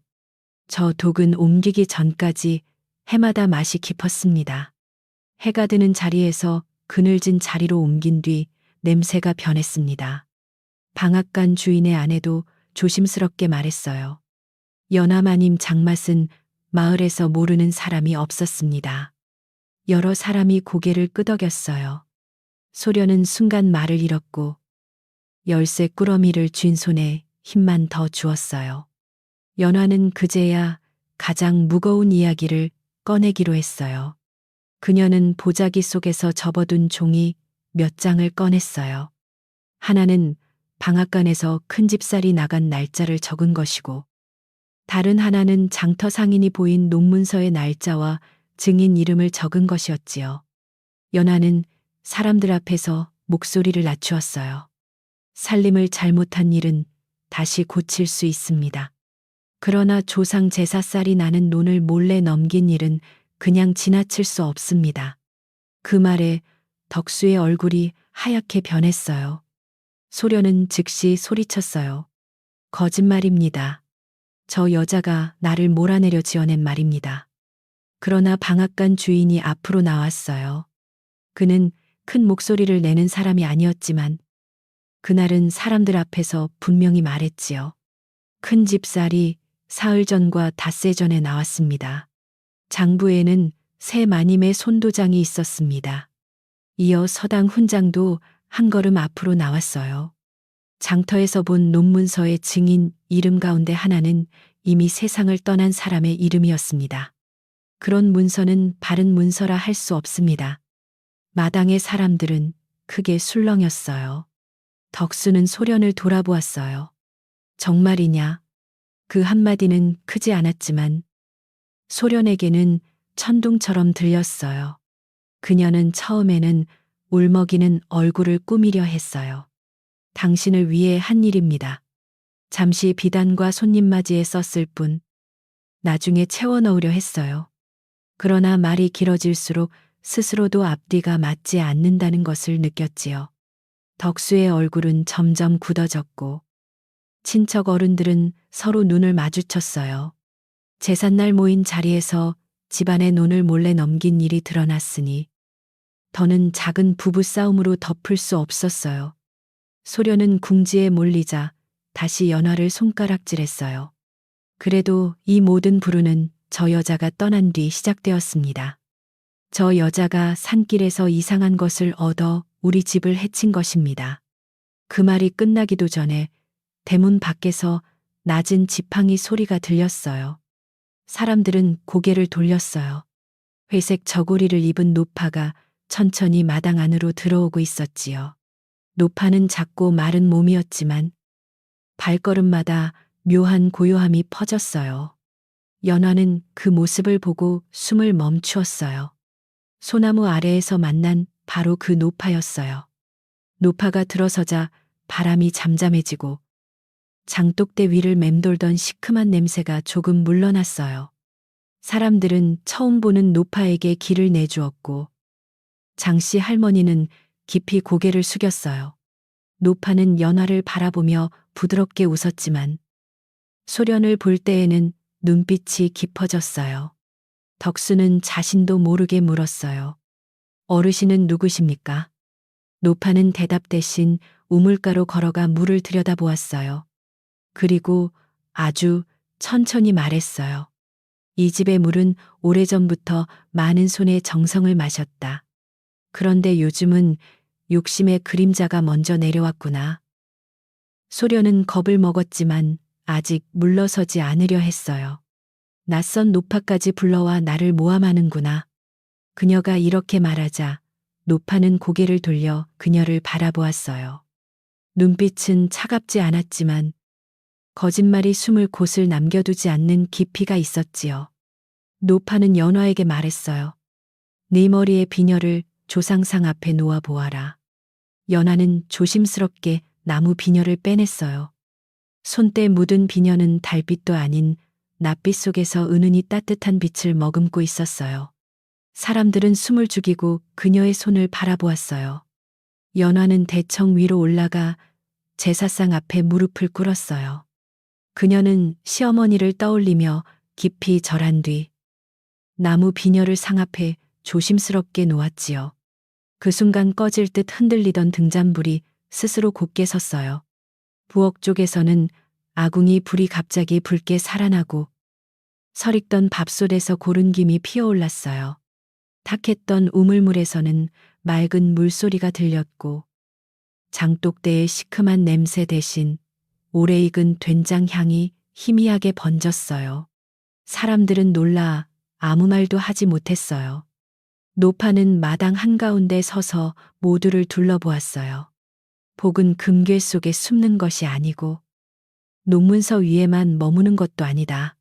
새벽마다 물을 댔고 젖은 장작을 말리고 제사살을 따로 두는 손길 속에 머문다. 그녀의 목소리는 크지 않았지만 마당 끝까지 또렷하게 닿았어요. 덕수는 고개를 떨구었고 소련은 열쇠 꾸러미를 품에 숨기려 했어요. 그러나 그 순간 꾸러미의 쇠소리가 유난히 크게 울렸고 모든 사람의 시선이 그녀의 손으로 모였어요. 숨기려 할수록 더 드러나는 것이 세상의 이치였어요.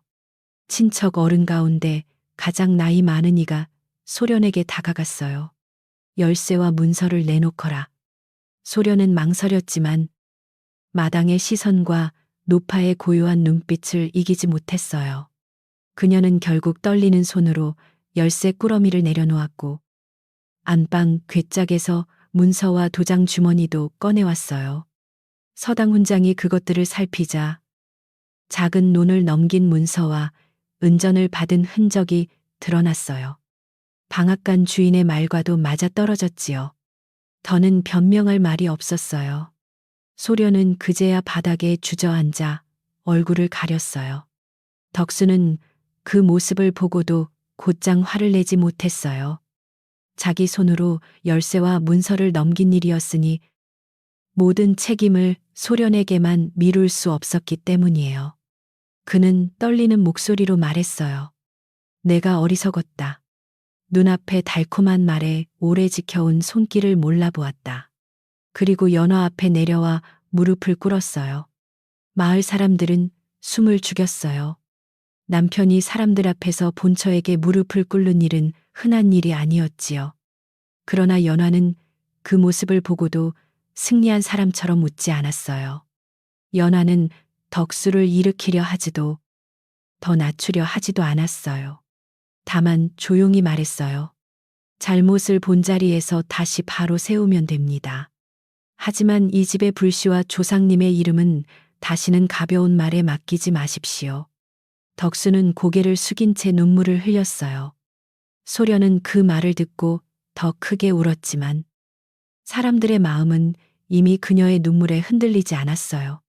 친척 어른들은 의논 끝에 소련이 가져간 은전과 문서를 모두 돌려놓고 더는 큰 집 살림에 관여하지 못하게 하기로 했어요.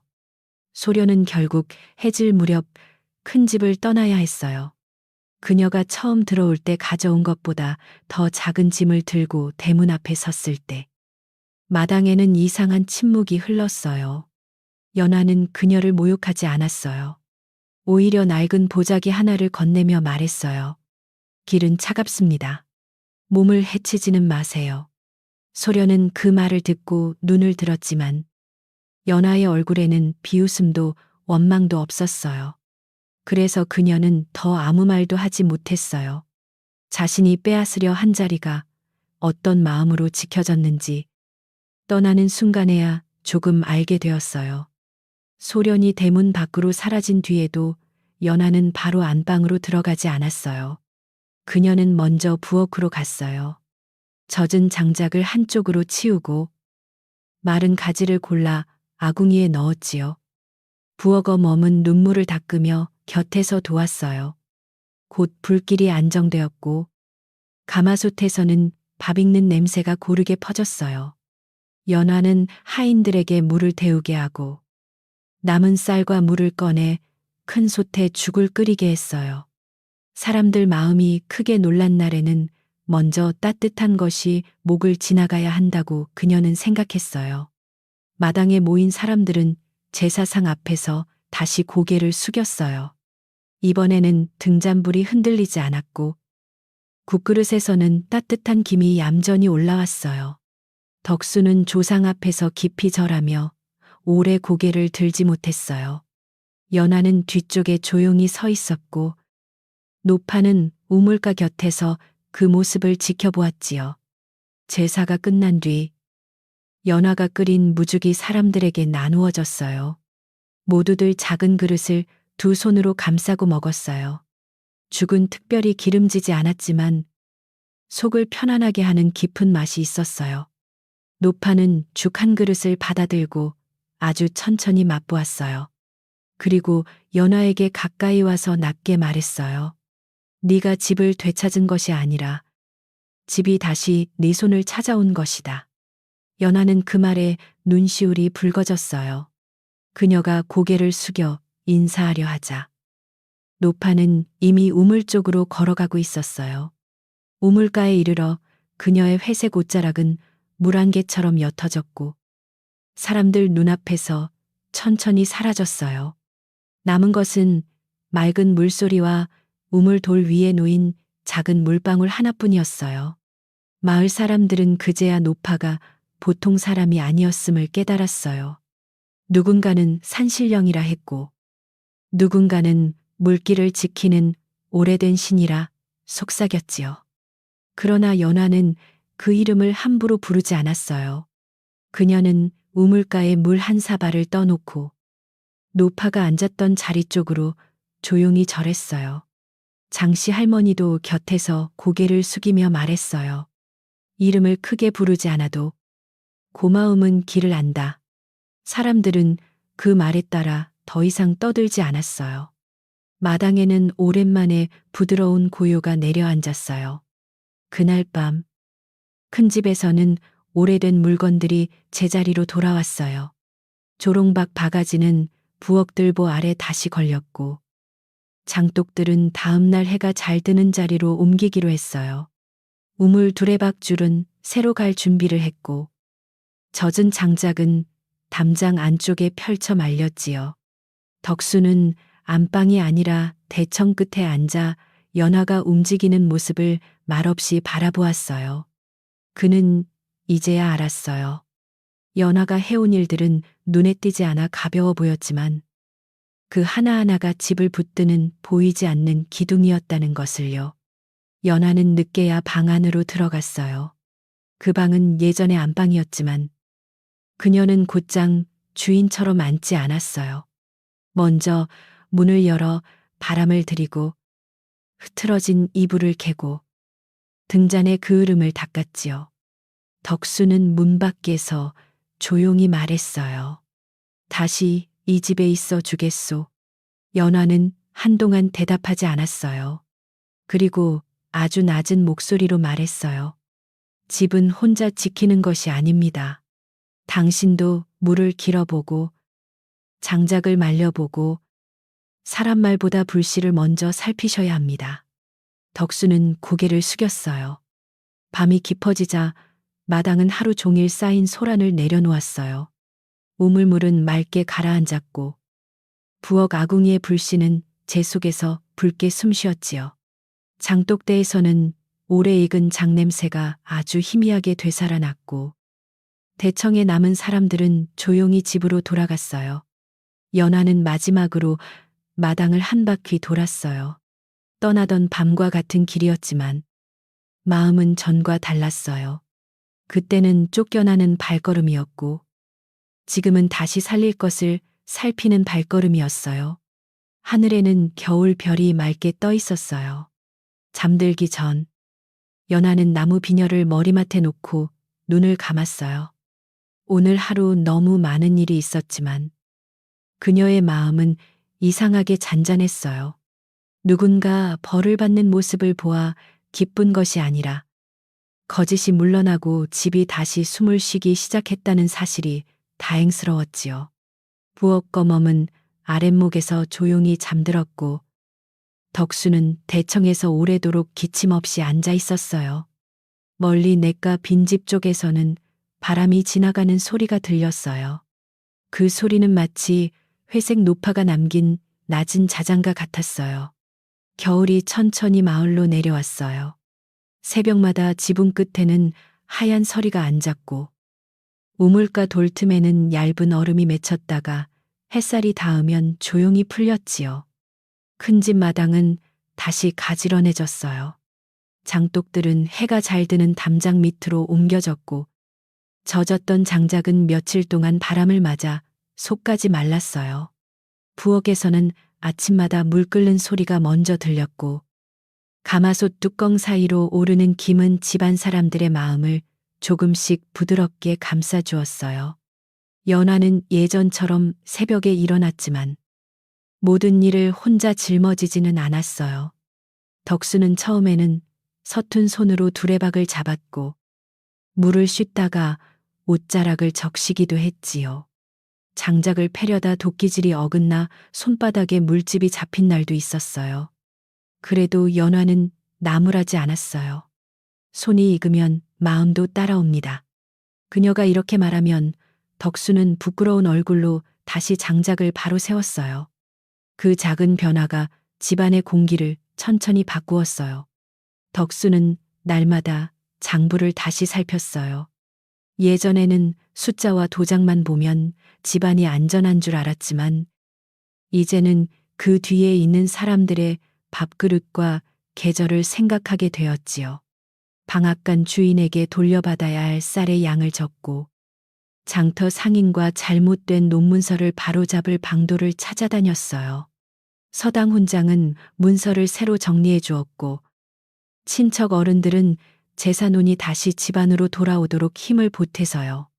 덕수는 그때마다 연화에게 먼저 물었어요. 이 일은 어떻게 하는 것이 옳겠소? 연화는 대답을 서두르지 않았어요. 밥을 뜸들이듯 말도 마음속에서 한 번 익힌 뒤에 꺼냈지요. 잃은 것을 찾는 일보다 다시는 쉽게 잃지 않게 하는 일이 먼저입니다. 그녀는 이렇게 말했어요. 그래서 덕수는 곳간 열쇠를 혼자 숨기지 않고 집안 어른들과 부엌 검엄이 함께 알 수 있는 자리에 두었어요. 제사쌀은 따로 표시했고 봄에 나눌 씨앗과 보릿고개에 쓸 곡식도 분명히 나누었지요. 사람들은 큰 집이 예전보다 더 조용하고 단단해졌다고 말했어요. 소련이 떠난 뒤 그녀의 소식은 가끔 바람처럼 들려왔어요. 어느 장터의 작은 주막에서 일을 돕는다는 말도 있었고, 먼 친척 집으로 갔다는 말도 있었지요. 누구는 그녀를 손가락질했고, 누구는 젊은 욕심이 사람을 그르쳤다고 혀를 찼어요. 하지만 연하는 그런 말이 들릴 때마다 오래 듣지 않았어요. 어느 날 부엌 검엄이 조심스레 소련 이야기를 꺼내자 연하는 가마솥에 불을 낮추며 말했어요. 잘못을 미워하되 사람이 아주 무너지기를 바라지는 맙시다. 그 말에 부엌 어멈은 고개를 숙였어요. 마을 사람들은 연화를 전과 다르게 대했어요.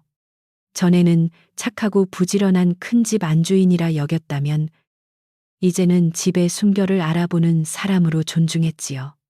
빨래터에서는 그녀가 지나가면 안악들이 먼저 자리를 내어주었고 장터 사람들은 좋은 콩과 물을 보면 큰 집에 보낼 것을 따로 골랐어요. 그러나 연화는 그 존중을 높이 쌓아 자신을 가두지 않았어요. 예전처럼 허리를 숙여 인사하고 어려운 집아이가 지나가면 남은 떡 한 조각을 쥐어주었지요. 그래서 사람들의 마음은 더 깊이 그녀에게 기울었어요. 냇가 빈집도 그대로 버려두지 않았어요. 연화는 그곳이 자신을 받아준 집이라 생각했고 회색 노파가 안내해준 자리라 여겼지요.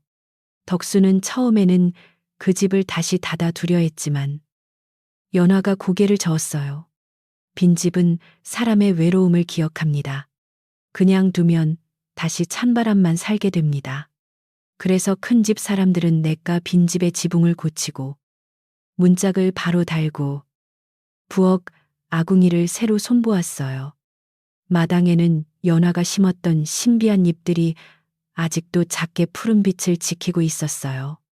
그 뒤로 냇가 빈집은 겨울마다 따뜻한 죽을 끓이는 곳이 되었어요. 장터에서 돌아오는 노인, 부모 잃은 아이, 병든 몸으로 산길을 넘는 나그네가 그곳에 들르면 누구나 작은 그릇에 무죽이나 보리죽을 얻어먹을 수 있었지요. 연화는 큰 집 곳간에서 정해진 몫을 따로 내었고 마을 사람들도 형편껏 무, 콩, 마른 나물을 가져왔어요. 덕수는 처음으로 남에게 밥을 나누는 일이 재산을 줄이는 일이 아니라 집안의 숨을 넓히는 일임을 알게 되었어요. 장씨 할머니는 가끔 그 빈집 아랫목에 앉아 죽을 한 그릇 먹었어요. 그녀는 언제나 말을 많이 하지 않았지만 그릇을 내려놓을 때마다 연하에게 한마디씩 남겼지요. 오는 날에는 이렇게 말했어요. 사람이 돌아올 곳을 남겨두면 복도기를 잃지 않는다. 연하는 그 말을 듣고 조용히 웃었어요. 밖에는 눈발이 가늘게 날렸고 부엌에서는 무가 익는 달큰한 냄새가 났어요. 아이들은 처마 밑에서 손을 비비며 차례를 기다렸고 빈집은 더 이상 빈집이 아니었어요.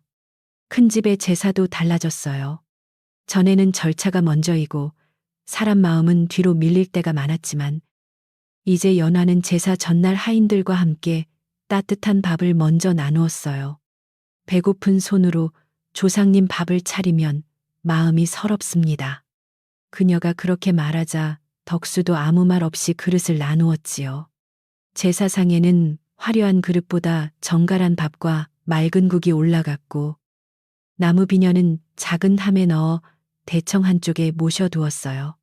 사람들은 그 비녀를 볼 때마다 그날 마당에서 등불이 곱게 서던 일을 떠올렸어요. 회색 노파는 그 뒤로 자주 모습을 드러내지 않았어요. 하지만 이상한 일은 가끔 있었지요.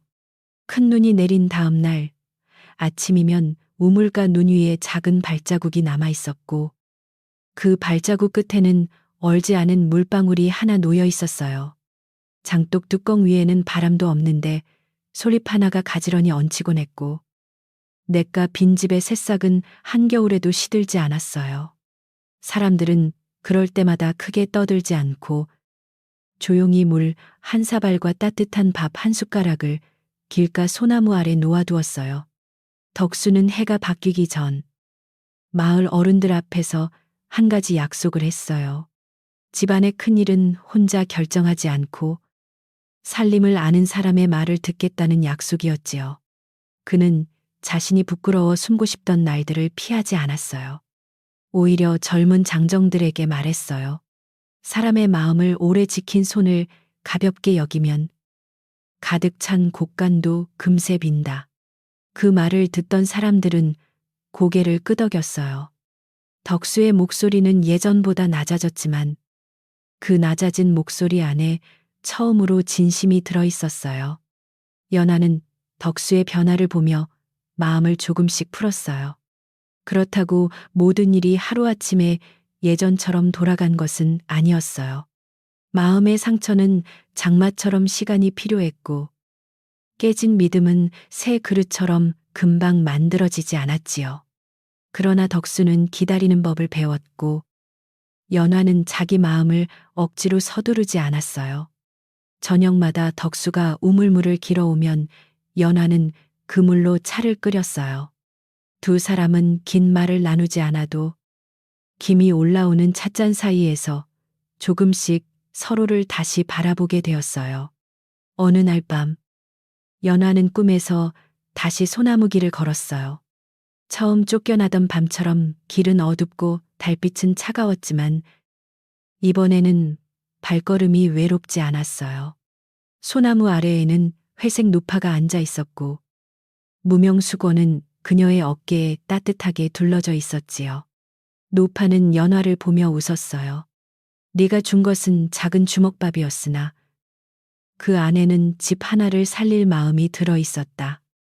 연화가 고개를 숙이자 노파는 손을 들어 바람을 한 번 쓰다듬었어요. 그러자 길 위에 따뜻한 빛이 고였어요. 꿈에서 깬 연화는 한동안 눈을 뜬 채 누워 있었어요. 밖에서는 바람이 처마 끝을 스치고 아궁이 속풀씨가 아주 작게 타는 소리가 들렸지요. 그녀는 머리맡에 나무 비녀를 손에 쥐었어요. 비녀는 여전히 평범한 대추나무 빛이었지만 손 안에 들어오면 이상하게 따뜻했어요. 연화는 시어머니의 마지막 말과 노파의 말을 함께 떠올렸어요. 사람의 수고는 때로 가까운 이에게도 보이지 않지만 하늘과 땅과 물은 그것을 잊지 않는다는 생각이 마음에 고요히 내려앉았어요. 봄이 가까워지자 마을에는 다시 흙냄새가 돌기 시작했어요. 얼었던 밭고랑이 풀리고 아이들은 냇가에서 버들가지를 꺾어 피리를 만들었지요. 큰 집에서도 씨앗을 고르는 일이 시작되었어요.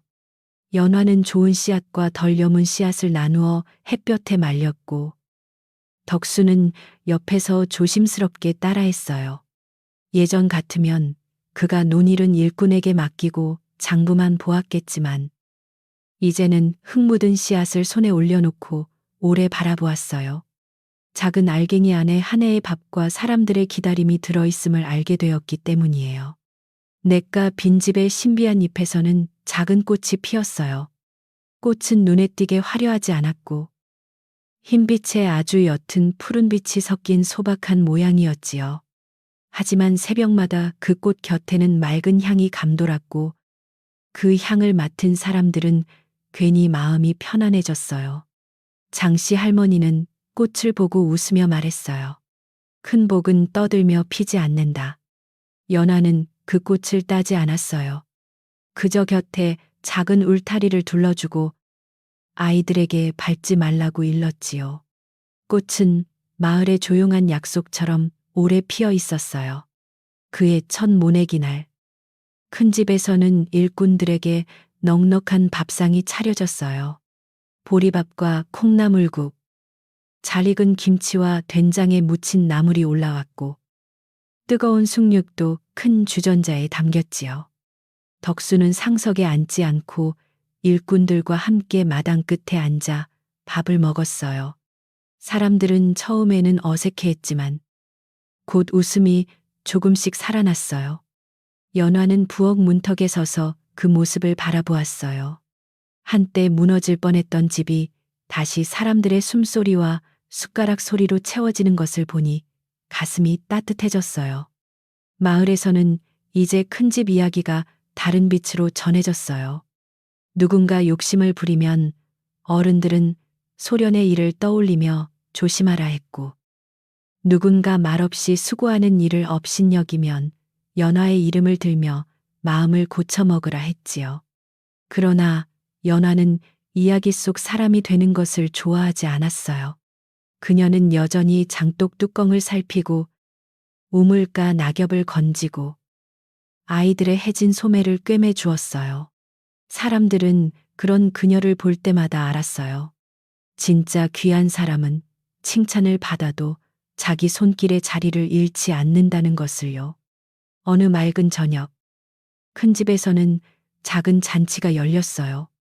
소란스러운 잔치가 아니라 마을 어른들과 가까운 이웃을 불러 따뜻한 밥을 나누는 자리였지요.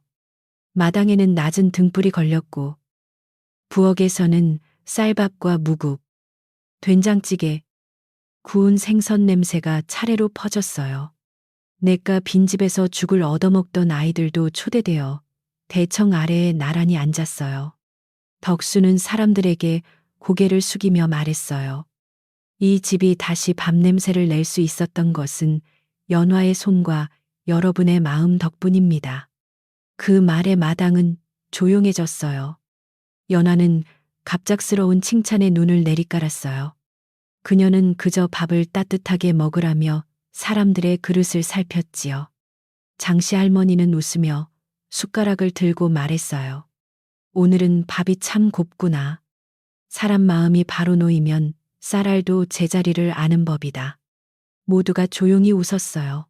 덕수는 연화의 빈 그릇을 보고 직접 밥을 떠주었고, 연화는 잠시 망설이다가 그 그릇을 받았어요. 그 작은 행동 하나에 지난 계절의 미안함과 기다림이 조용히 담겨 있었지요. 식사가 끝난 뒤 사람들은 마당에 둘러앉아 따뜻한 차를 마셨어요. 아이들은 졸려서 어른들 무릎에 기대었고, 바람은 담장 위 마른 풀을 부드럽게 흔들었어요. 연화는 우물가에 작은 그릇 하나를 놓고 맑은 물을 담았어요. 그리고 그 옆에 주먹밥 한 덩이를 함께 두었지요. 아무도 묻지 않았지만 모두 알았어요. 그것은 길 위에서 만난 회색 노파를 위한 자리였어요. 그 순간 우물물 위에 아주 희미한 연꽃 무늬가 피었다 사라졌고, 사람들은 숨소리마저 낮추었어요. 밤이 깊어 손님들이 하나둘 돌아간 뒤 큰 집 마당은 다시 고요해졌어요. 그러나 그 고요는 예전처럼 외로운 고요가 아니었어요. 잘 먹은 사람들의 웃음이 담장에 남아있고, 부엌 아궁이에는 내일 아침을 위한 불씨가 조용히 묻혀 있었지요. 덕수는 대문을 닫고 돌아와 연화 곁에 섰어요. 오늘 밥이 참 따뜻했소. 그는 더 길게 말하지 않았어요. 연화도 고개만 살짝 끄덕였어요. 오래 아픈 마음에는 긴 말보다 오래 지켜지는 작은 약속이 더 깊이 스며드는 법이었어요. 연화는 마지막으로 장독대와 우물, 부엌과 대청을 차례로 살폈어요. 떠나던 밤에는 이 모든 것이 자신에게서 멀어지는 것 같았지만, 이제는 그 모든 것이 그녀에게 매달리는 것이 아니라 함께 숨쉬는 것처럼 느껴졌어요. 그녀는 나무 비녀를 다시 머리에 꽂고 마당 한가운데 섰어요. 하늘에는 별이 낮게 내려와 있었고, 먼 산에서는 밤새가 한 번 울었지요. 연화는 아주 작은 목소리로 말했어요. 곧은 마음으로 떠난 길은 돌아올 때도 사람을 해치지 않는구나. 그 말은 마당 밖으로 크게 퍼지지 않았지만 우물물과 장독대와 부엌의 불씨는 모두 들은 듯했어요. 바람이 한 번 부드럽게 지나가며 그녀의 옷자락을 흔들었고 길가 소나무 쪽에서는 소리피 서로 스치는 소리가 났어요. 연하는 방으로 들어가기 전 대문 너머 어두운 길을 바라보았어요. 그 길은 한때 그녀를 외롭게 데려갔지만 그 길에서 그녀는 신의 마음을 만났고 자기 마음을 잃지 않았어요. 그래서 이제 그 길도 두렵지 않았어요. 모든 길은 결국 사람이 품은 마음의 빛을 따라 달라지는 것이니까요. 그 뒤로도 마을 사람들은 오래도록 이 이야기를 전했어요. 남편이 재산을 첩에게 맡기고 본처를 내쫓았으나 길 위에서 만난 신령이 오히려 본처의 착한 마음을 알아보았다는 이야기였지요. 그러나 이야기를 들려주는 노인들은 끝에 꼭 이렇게 덧붙였어요. 집을 지키는 것은 큰 문서도 빛나는 열쇠도 아니며 새벽마다 불씨를 살피고 배고픈 이와 밥을 나누는 손이라고요. 그리고 밤이 깊어 아이들이 졸기 시작하면 연화가 마지막에 했던 말을 조용히 들려주었어요. 마음이 따뜻한 사람은 길을 잃어도 끝내 따뜻한 집에 닿는단다.